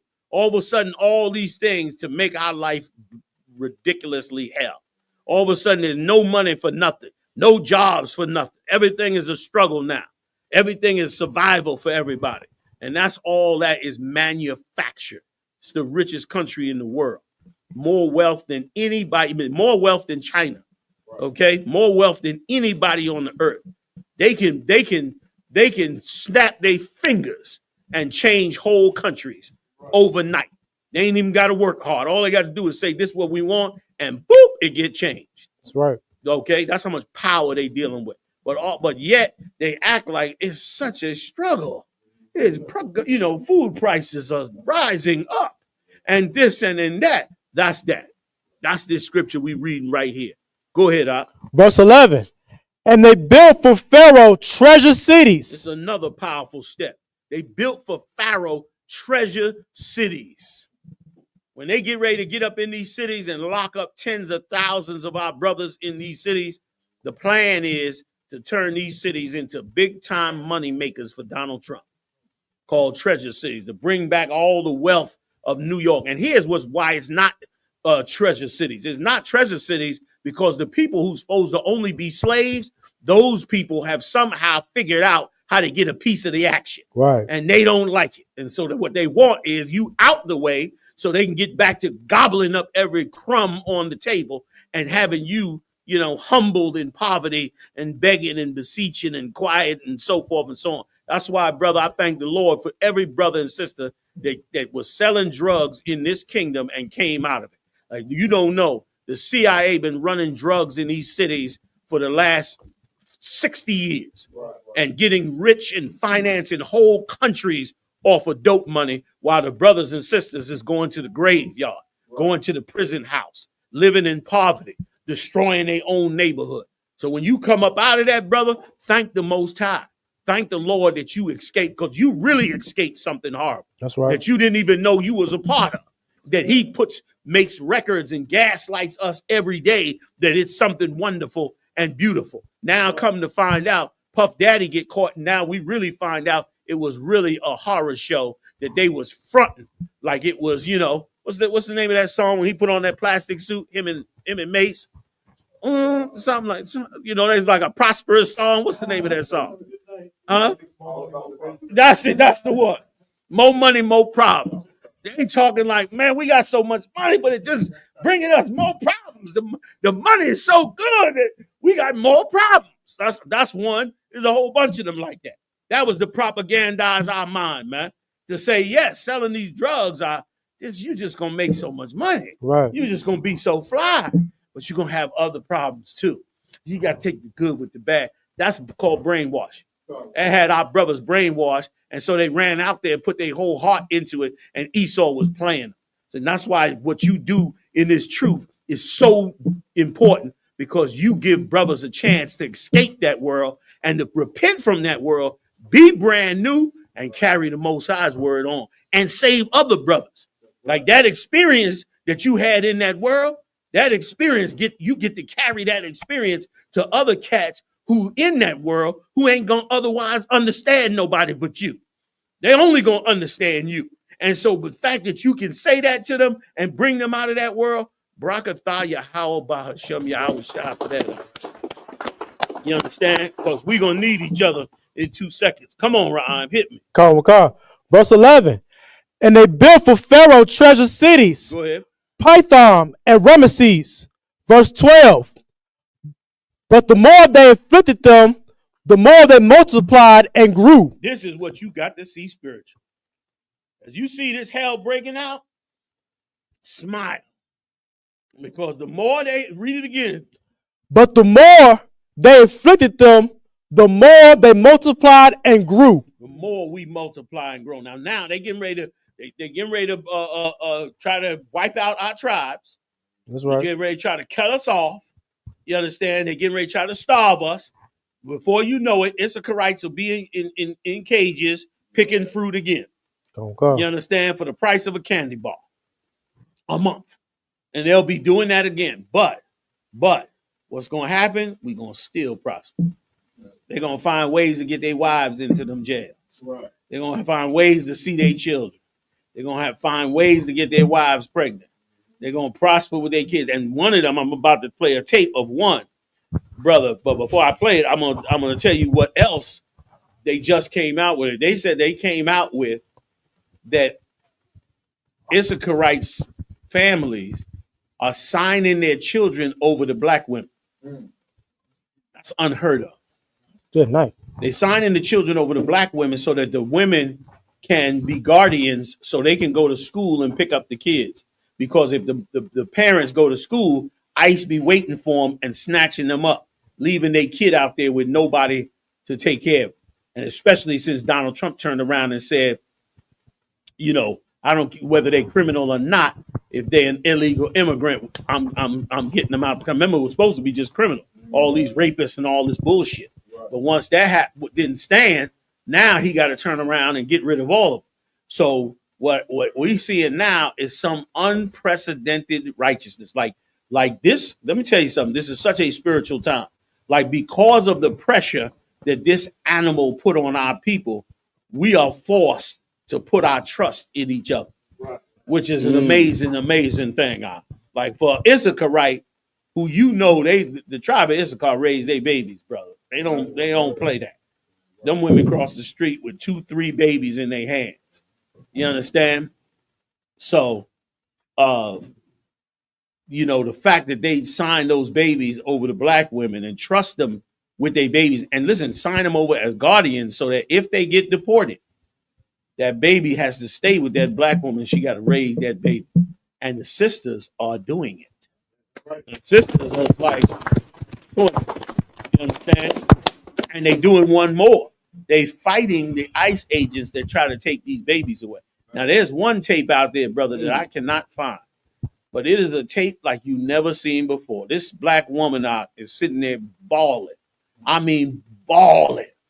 Because the ICE agents took away a bunch of these Issacharites' parents.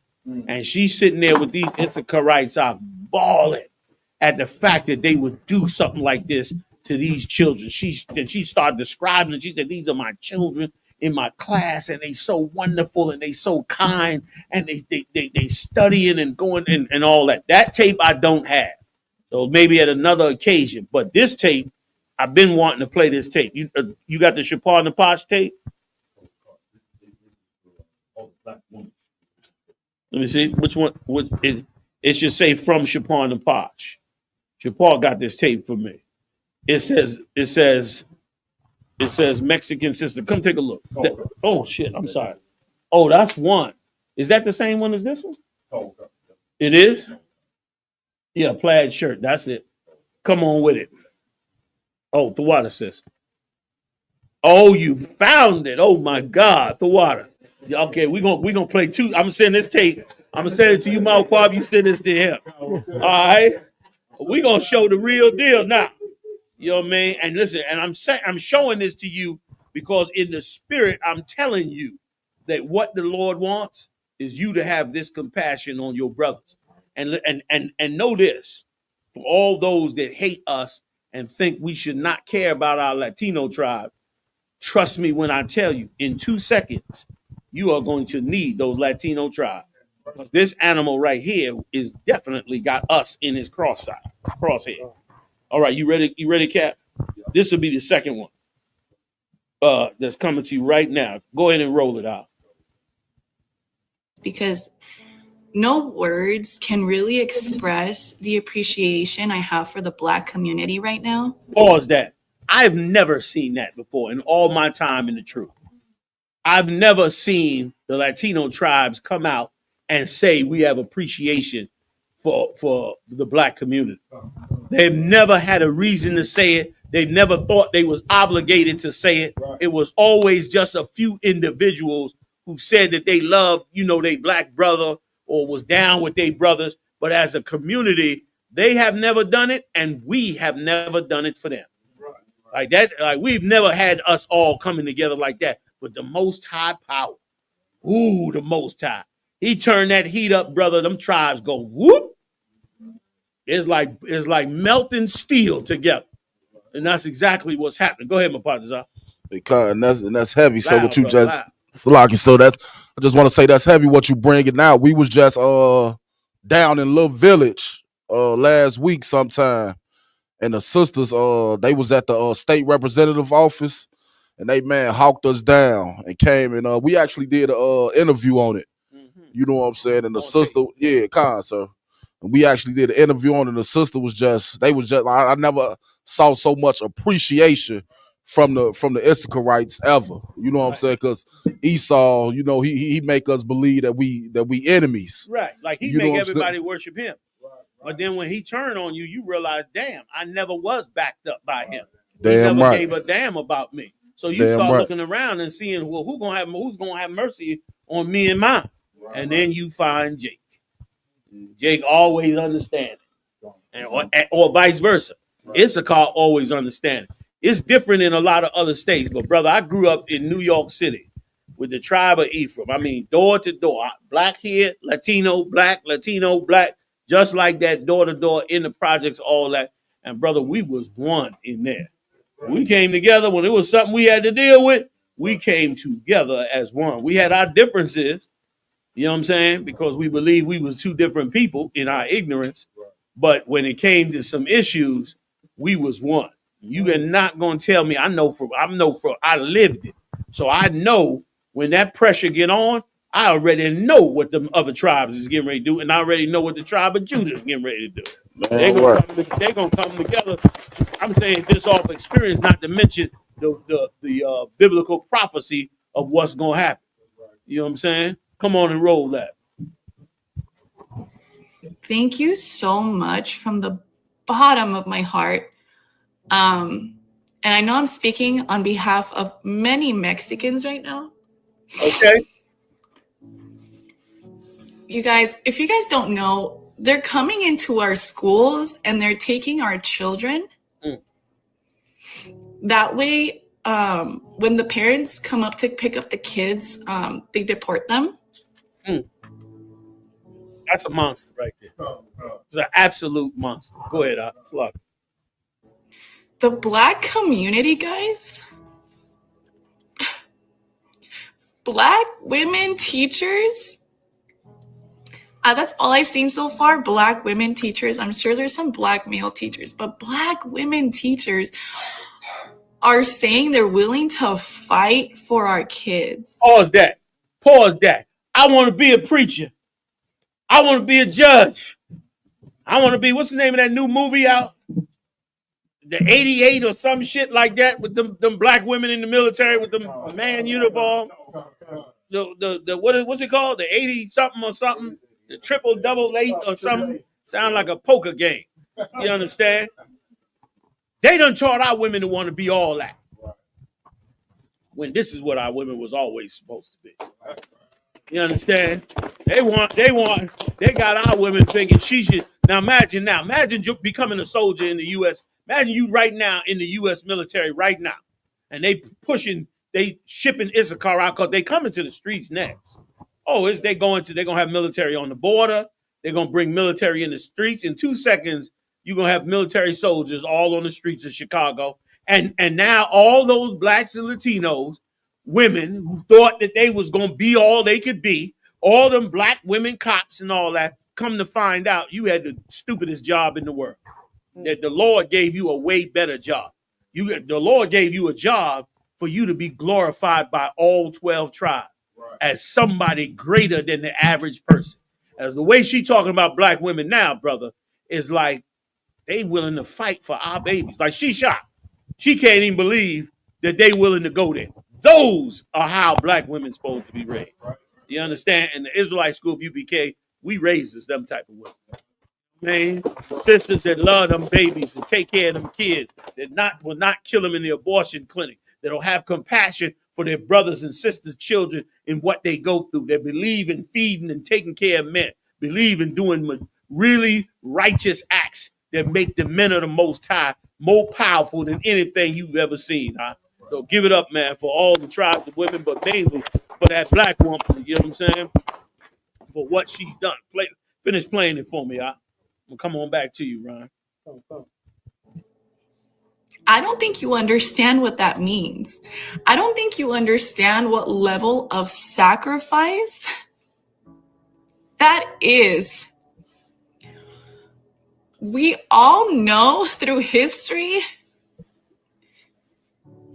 the police brutality that the black community has gone through. Pause that. Do you ever hear about the tribe of Isupk speaking up over black protests, over black person getting killed? Few in pockets. They do. I ain't throwing them off under the bus. They do. In different little pockets, but not as a whole tribe. Like you ain't had a black person get killed by the cops and thousands of Mexicans come out with all the blacks. You ain't never had that. You about to see it. It's about to come around the corner. Because she letting you know, look, we all know historically what the black community go through with the cops and all that. And she's saying to herself, well, how could these women be so courageous to turn around now after all they've been through and say, we don't care what happened to us in all the past. We're going to still protect these babies. That's not even our tribe. Brother, she like what she's seeing. She's seeing the real spirit of the tribe of Isupk, and she is shocked. She is shocked. She's seeing the real spirit of the tribe of Judah, and she is shocked.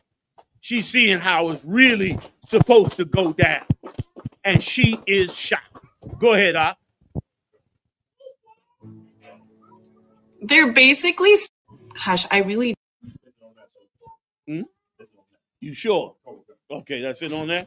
All right, give me. You got the new one. You sent them the new one. You got it. Come on, play that one, and then after that, we're gonna do the doll test. Remind me, Cap. We're gonna show y'all not the doll test where the black kids ask which is the evil doll. We're gonna do the doll test where the white kids ask who is the evil doll. Because everybody now know about the evil doll test where the black kids say that the black dolls are evil. But what would the white kids say? Let's see what they got to say about it. So that'll be after this. Read it. Let's play this one out if we could.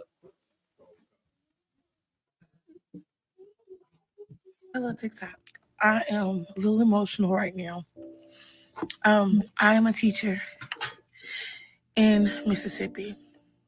I have Hispanic students. Yesterday, my Hispanic students were not present. Today, one of my students came back. When it was time for parent pickup, their parents were not the ones that picked them up. I'm sure that they didn't really know the people that picked them up, but they were told that somebody different would pick them up today. And so the first thing I wanted is, where are their parents? Because my parents that picked them up, their parents would greet them before they come in the car, would hug them. Just proud dad, proud mom, loved that their child was able to get a good education. And now, I don't know.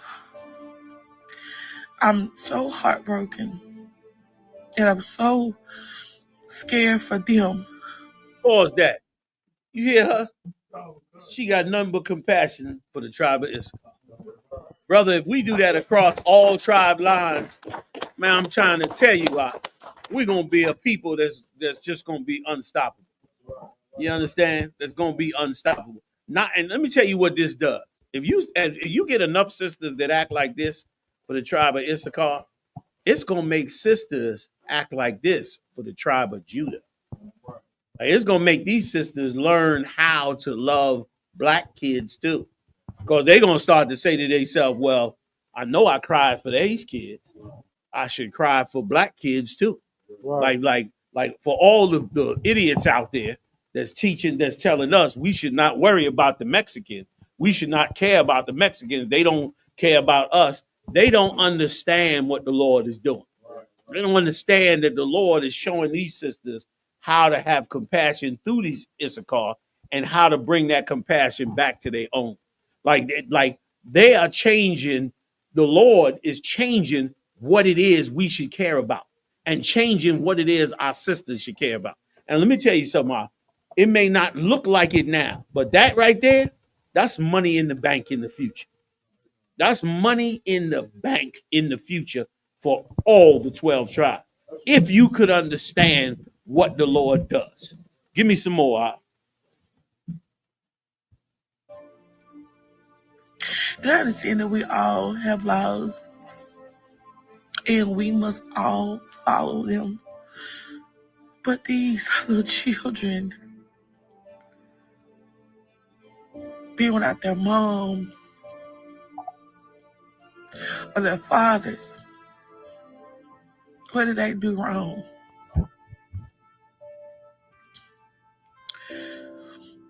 When I chose a person that I wanted to vote for, you can stop it right there. She going into her politics. But brother, listen, what if you put that in every black woman? What if from seeing this, every black woman could start to make that bridge back to that for our own children? That's right. Now here's the real scary part. What if the tribe of Issachar see this and decide they're going to do the same? Now you got a problem. Now it's going to be just like the Lord said, that they become powerful together. And then they could possibly turn against us, at least in their mind. They could turn against us when war breaks out. Okay. Let's go back to the scriptures. But now you had something else. I asked you, I said, which one? Oh, yeah, the white girl test. Keep going, I'm going to finish this up, then I'm going to do the white girl test, all right? Interesting test, too. This is Exodus chapter 1, verse 12. But the more they afflicted them, the more they multiplied and grew. The more we going to grow in this madness that they bringing on. Because the Lord is going to do things with us that they never expected. Go ahead, And they were grieved because of the children of Israel. What? And they were grieved because of the children of Israel. That's the racism you seeing every day. All the racism you seeing in the Trump administration is them being grieved for your prosperity. Grieved for you never getting down like they want. That's why they always got to act like they about law and order. Meanwhile, Trump up there breaking all the laws up there in the White House, stepping all over constitutional law, stepping all over all kinds of law. Why is he doing it? Because they don't give a damn about the law, but they care about putting you down. They care about finding enough laws to grind you and I down into power. That's what they really care about. And that's exactly what Pharaoh was saying back then. Read. Verse 13. And the Egyptians made the children of Israel to serve with rigor. Rigor means hard or tight. You understand? Like to serve with that kind of rigor. That's how we serve now. Any job you get on, you got held from the supervisor. Any job you get on, they piling on more stuff. They hire you for one thing and then trying to get you to work 2 or 3 other things. Never paying you the proper wage. This is the richest country in the world. You understand? They could pay every person that's working on a job in this country $100 an hour, and it wouldn't even affect this country. Right. It wouldn't even affect it. You understand? Like they put tariffs on the United States. You ain't even feeling the tariffs. You know what I mean? Like America is full of wealth and power. Wealth and power because they have us here. Wealth and power because they have us in their captivity. any other nation would be burning down their empire. Not that I'm telling you to do anything like that. All right, don't nobody get the wrong interpretation. Understand? But that's why they do so well. Let's read. Verse 14. And they made their lives bitter. They made their lives bitter. And our lives have been bitter. All you got to do is look at brothers and sisters when you walk down the train, walk down the street, or while you on the bus or the train. Look at their faces in the morning, man. Some of their faces is hiding horror story. We was in that nice restaurant not too far from here the other day, right? And we eating in the restaurant, man. I'm looking at the people. I'm scanning the room. And brothers and sisters is in there and they're eating a very nice meal. It was a nice restaurant. And eating good Southern meal, but their faces look hollow. Their faces look like they had seen too many horrible days, went through too much struggles, too much conflict, too much horrors, too much prison, too much drugs. You understand? Too much death. You know what I'm saying? Too much loss. I mean, that no man, woman should ever have to go through, but we going through it. They made our life to be of rigor. It never had to be like this. When brothers came, I bring this up all the time. When brothers came back from World War II, those that went out to California was able to buy homes on their GI Bill, raise their whole family working in a factory. And then all of a sudden now you need 2 paychecks to barely pay the rent on these buildings. That's right. Most of which is owned by the so-called Jew. He don't have to charge this much after all the years. Some of these buildings, a building just fell. Where was this at? I was listening to it on the news. I want to say California. The so-called Jew had a building that was 100 years old, full of apartments. The damn building was so old, the building collapsed. And 3 black people got killed when the damn building fell. They went to court. You know where it is at? Go ahead. What city? Carwacon. You understand? The building fell, killed 3 people. They went to court. The court ruled that the owner was not liable. Like he wasn't liable. These 3 people done died. This building done fell. So now they trying to, of course, sue in civil court to get some money out of the thing. But meanwhile, this cat should have went to jail for for what he did. Whole goddamn building fell down. 3 people died. You go home, eat dinner, sit down and watch the TV, and the goddamn building fall on. You know what I mean? Somebody's supposed to go to jail for that. And especially that so-called Jew who's straight up slumlord. That's just what he does. You understand? But once again, they have the power to do it.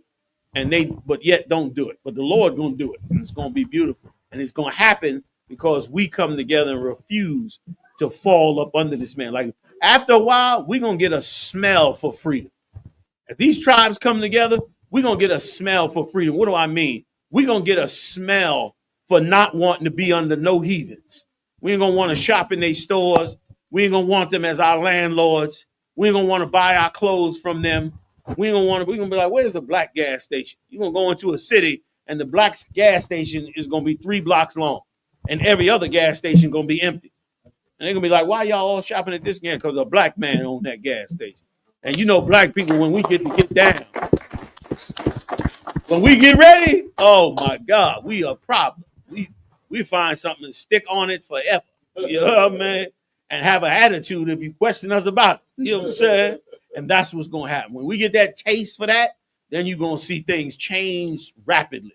The same way they changing things, watch us change and respond in that change, and watch the Lord spiritually start to change things in our lives if we hold on to him. Hold on to these laws, statutes, and commandments. You got more for me? No. Oh, you holding the thing, right? Carwacon, the video, sir. Right. I'm coming to you. What you reading, Ron? Where you at? Verse 14. Come on. And they made their lives bitter with hard bondage. With hard bondage. Obligations, man.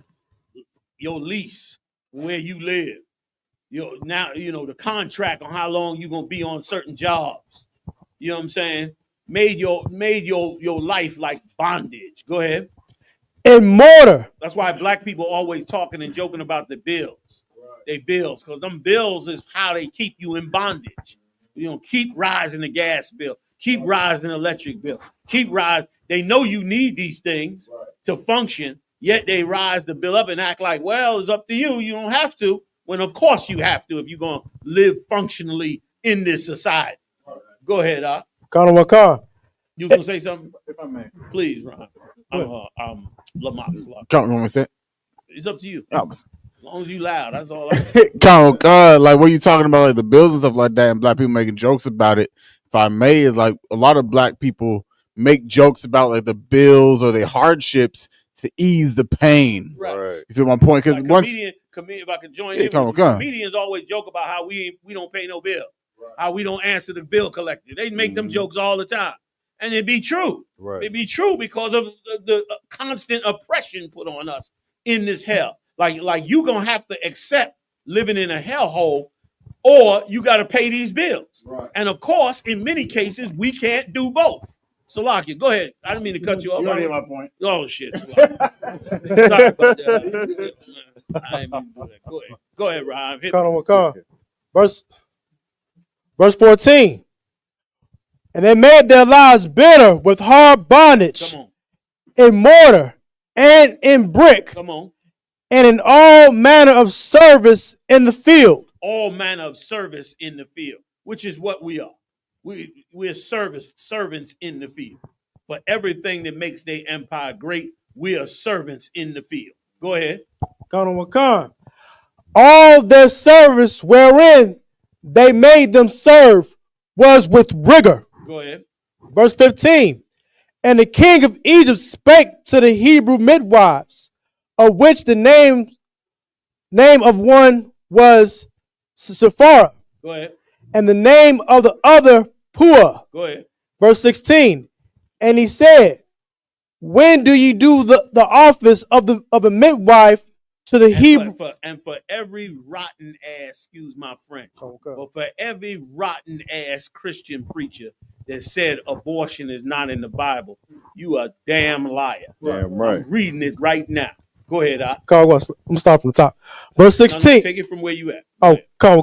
Nice and loud.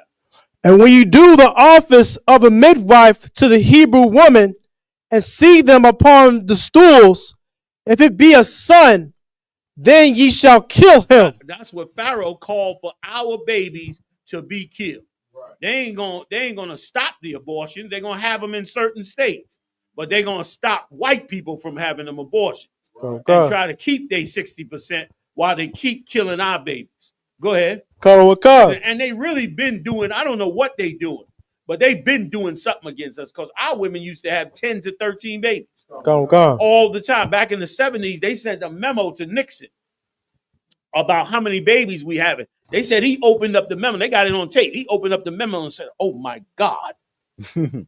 Because they was telling them how many babies we was having. And I guess they was getting approval to finance Planned Parenthood, which came along right after that. So they had to give him the proof. Go ahead, Op. Go ahead, Cap. Our grandparents from the 50s and 60s came from big families. Yes. My grandmother's family, she had 7 brothers, 8 sisters. And all majority of black families was like that. Yes. Then what you saying in the 70s, that's when they came with the abortion, started revving up the abortion clinics, the basically eliminators. Yes. And now spiritually, you know, a sister she don't, you 10 babies, she push out 3 babies, man, shit, she like, that's it. It's a wrap. You know what I'm saying? You hear a black man got 5 kids nowadays, he got a lot of kids to a lot of people. You see what I'm saying? So spiritually, they done made our women to where they don't even want to have kids now. Right. You know what I mean? Right. And a lot of times them 3 babies was on the back of 3 previous abortions. Then she decided to start having them kids. There'd be a ton of that going on, and that is learned behavior. You know what I'm saying? We shouldn't be angry at our sisters directly for it. We should try to educate them and get their head right because they don't understand what it is they caught up into. It's our job to help them get that way, and it's our job to make sure that we constantly carry that spirit of anti-abortion. You know what I mean? From the gate. So this way, you know what I'm saying, she know from the start that ain't the road we trying to walk down. Go ahead, Ryan. Come on. Khan. If it be a son, then ye shall kill him. Right. If it's a son, you should kill him. If it's a girl, you can keep her alive. Go ahead. Khan. But if it be a daughter, then she shall live. Come on. Verse 17. But the midwives feared the Most High. Right. They feared the Lord more than Pharaoh. Right. And which is what we need again. We need our sisters to fear the father and the brothers more than fear Esau. And then we would never, then our sisters will follow what we saying and not what this clown is saying. Right. You know what I mean? She following what he's saying because her fear of losing her job, fear of losing her career, fear of being able to survive in this kingdom. Right. Fear of those things. That's what lead her right into the abortion clinic. You understand? All the propaganda coming out of the TV and the airwaves to break her spirit. Go ahead, Khan. And did not as the king of Egypt commanded them, but saved the men children alive. But say those were some courageous sisters. Remember, they were heads of midwives, running whole operations of women that's supposed to kill off these babies.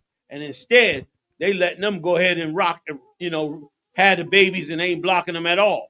Come on, Ryan, give me more. Verse 18. And the king of Egypt called for the midwives and said unto them, why have ye done this thing and have saved the men children alive? Verse 19. And the midwives said unto Pharaoh, because the Hebrew women are not as the Egyptian women, for they are lively and are delivered. The midwives come unto them. Right, meaning in other words, as soon as they come in, as soon as the midwife comes in, she in the chamber and going through contractions. So when she gets to a certain time, the midwife comes in and goes ahead and does the delivery. But they lied to Pharaoh and said, but as soon as the midwife come in to deliver the baby, they done already had the baby. Right. You know what I mean? So the baby already here, she already got the baby, but they lying to Pharaoh because they trying to save them babies, man. Right. Which is what we supposed to be doing. Go ahead. It's like, so on this verse it says, for they are lively. Can you get some? Meaning like Jake and Esau, black women versus white women. Which one is more exciting? You know what I'm saying? Go. The white woman ain't even got an ass to get you in the game. She can't draw you in. You get what I'm saying? A flat ass, you cut all you. You can't get. Even if you want to get excited about it, you know what I mean? You know what I'm saying? You can't even get excited about it. But black women are lively. Go. You know what I mean? They're more upbeat, more in the right spirit, especially when it comes to having babies. And that's such a heavy thing in this respect, that our women loved having babies. Right. Even though it was painful in hell, it was a beautiful thing. Right. But the Egyptians did not. That's why Pharaoh's daughter ain't even have one. Right. They was just like all heathens that mess with the Israelites. Right. Your woman gonna stop having babies, and our women gonna keep having babies.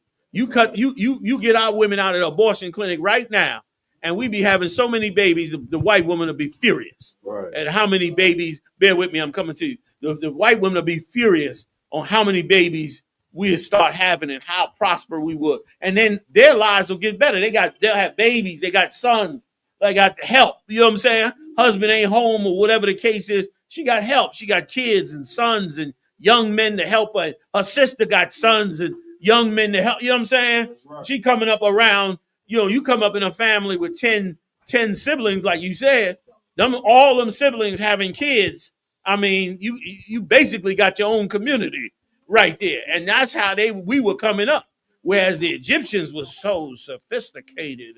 So you go back and read the Egyptians, how they trimmed the eyebrows and created their wigs and wore certain satin outfits and played certain instruments. That's what really had homosexuality. All that went on in ancient Egypt that, of course, nobody, especially no black Egyptologist, ever wants to talk about because he don't want Egypt to look bad when Egypt was just like America. Egypt was a slave-driving, murderous, greedy-ass nation. And that's exactly what went on down there. But meanwhile, our women were lively, down to earth, real. That's what it means. You follow me? Give me some more. Come on. Verse over the time. Let's go. Verse 20. Therefore, the Most High dealt well with the midwives. Come on.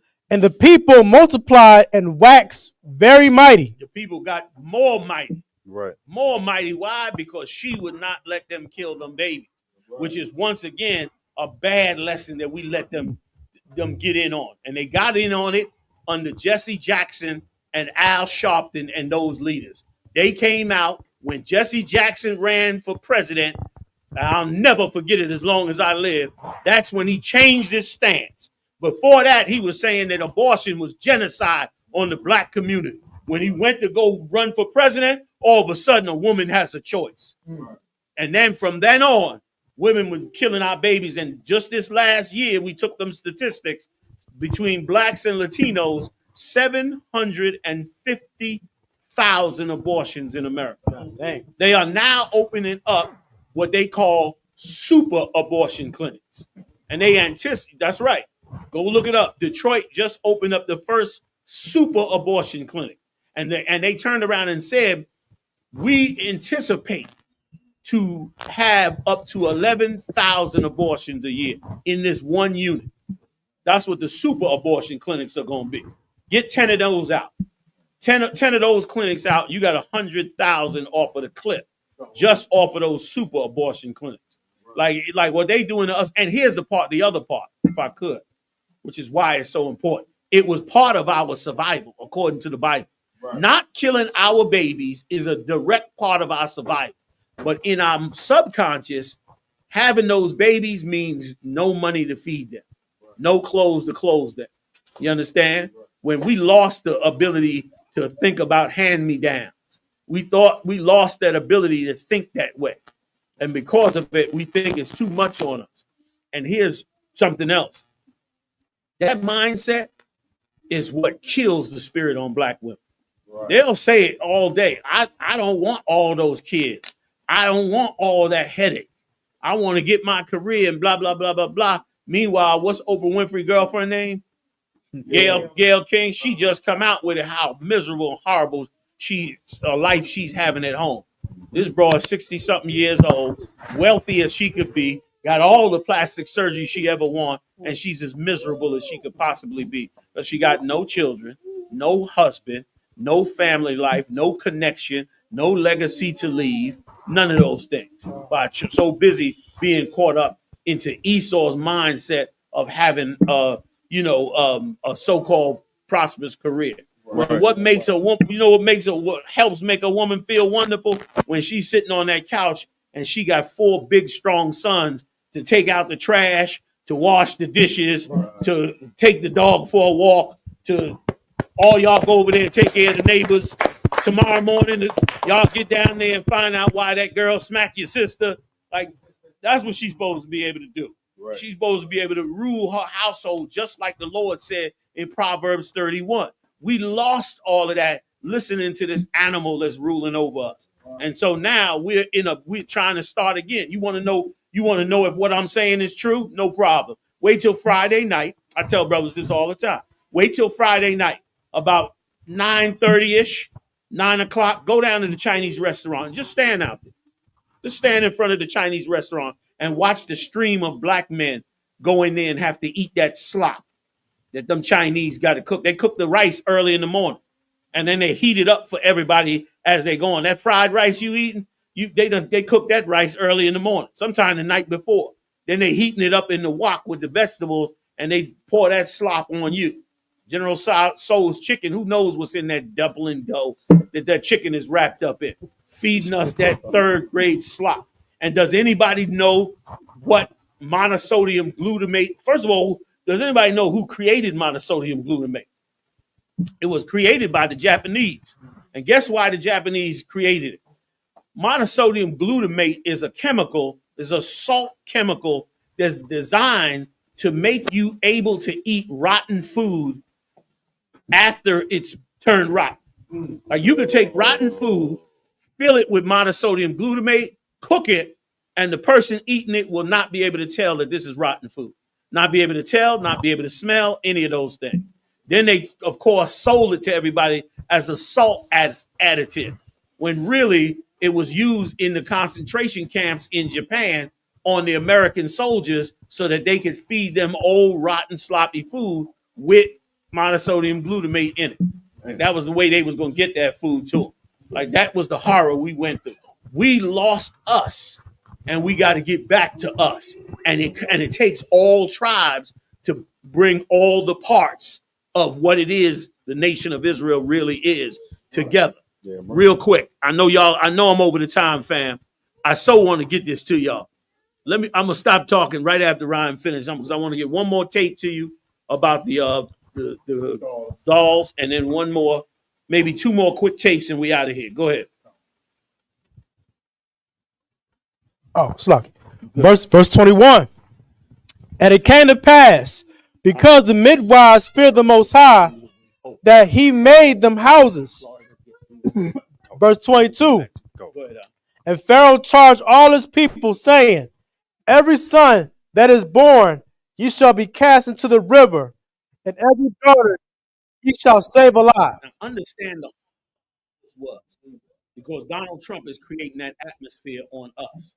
That's why you wonder why it was white girls turning around saying, stopping black men from going into buildings, getting in front of people they call them Karens. Right. And acting like they the police or something. Why are they constantly taking this spirit? Because America is bringing this spirit in. That's what Pharaoh did. Pharaoh did something horrible. He told all his people, since the midwives didn't listen to him, he told all the Egyptians, if you see any baby born by these Israelites, throw that baby into the Nile River and kill it. And they did it too. Our baby, the bones of black people's babies are all, don't tell me the Egyptian empire was wonderful.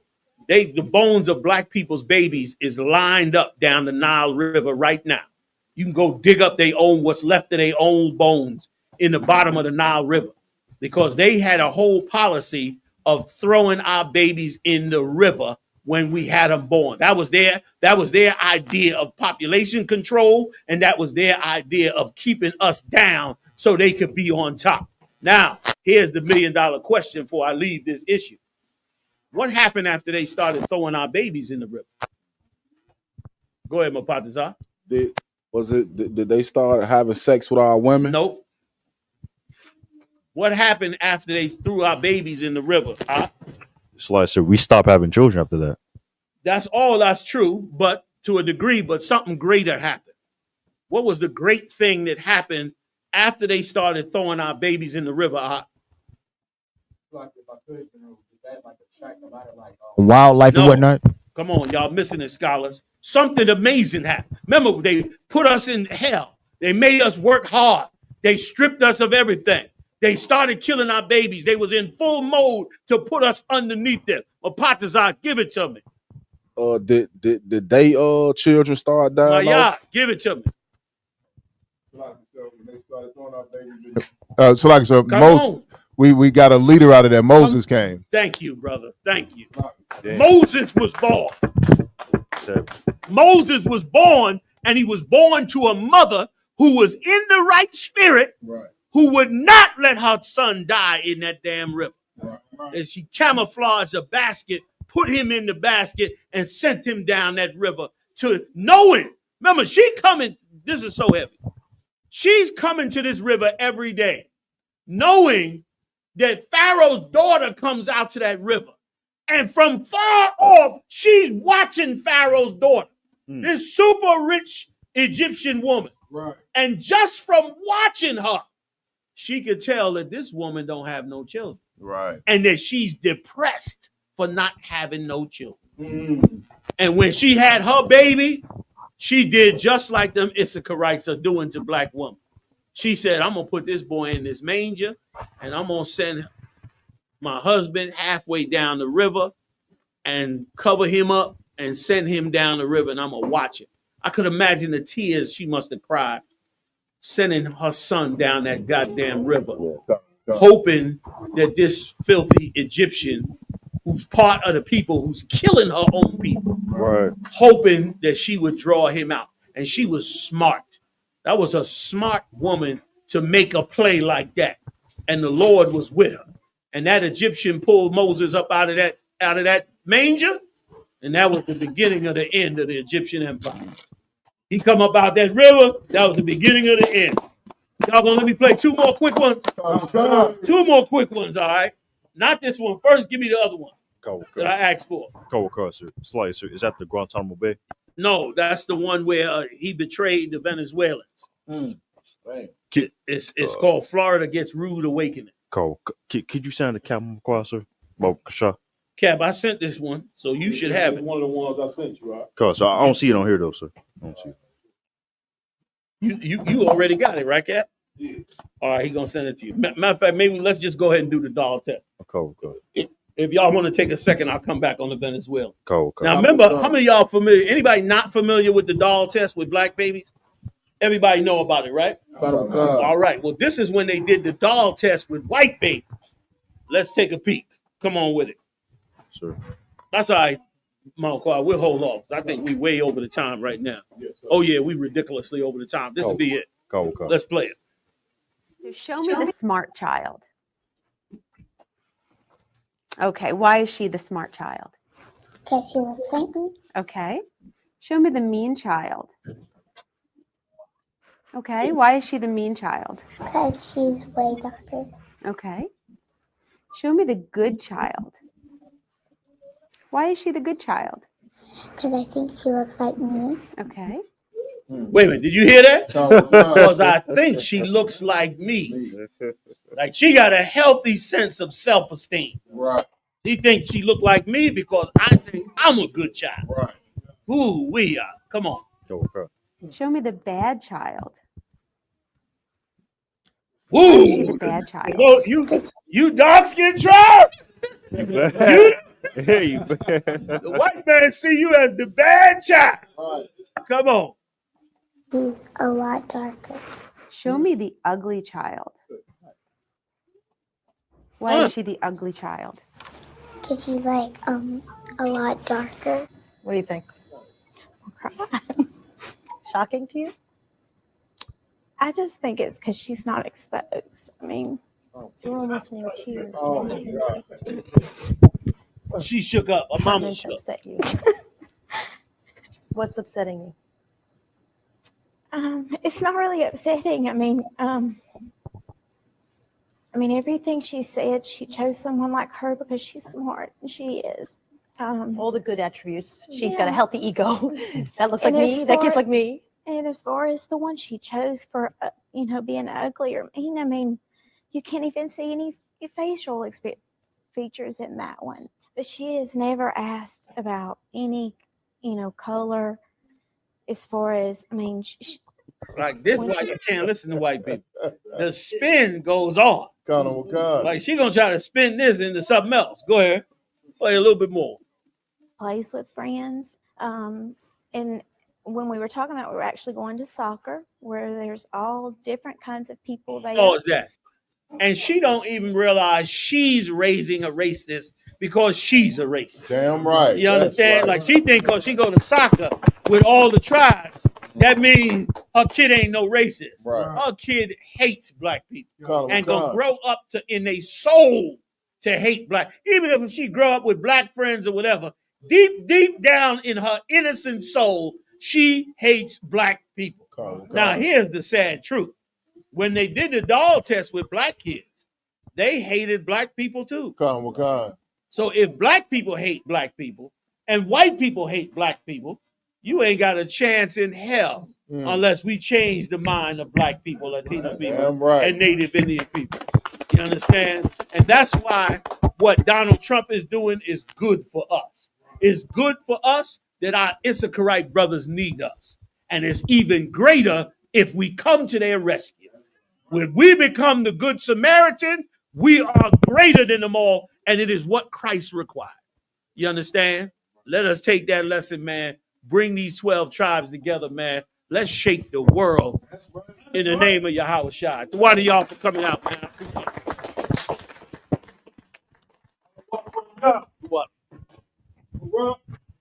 Yeah, boss, shouldn't have a shot rock a thug. What Akbar from hanging with us. All right? Damn right. I want to take the water to the sister for the food. The water for all the brothers, man, that went through the damn right. And all the brothers that went through the struggle, you know what I'm saying, for 2 days, up and down the stairs with the furniture, be driving them crazy. I know y'all thought it was a plot. I know y'all thought it was a test by Mount Qua. But no, we was trying to get it all together, so I want to thank y'all for hooking it up, man. All right, the water. Shalom. Yeah, go ahead. We stand. Individual Mount Shabbat and Majin Barak. And let's give definitely a courtesy salute to the Midwest Monster of Mayhem, my main man holding it down as always, Captain Mawakwa, doing a hell of a job with the work of the Lord. I Majin Shabbat. I Majin Rock.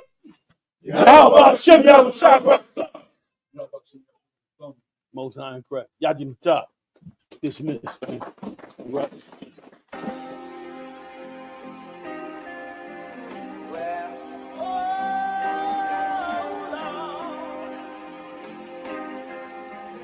Oh yeah, oh Lord. And if you don't give it,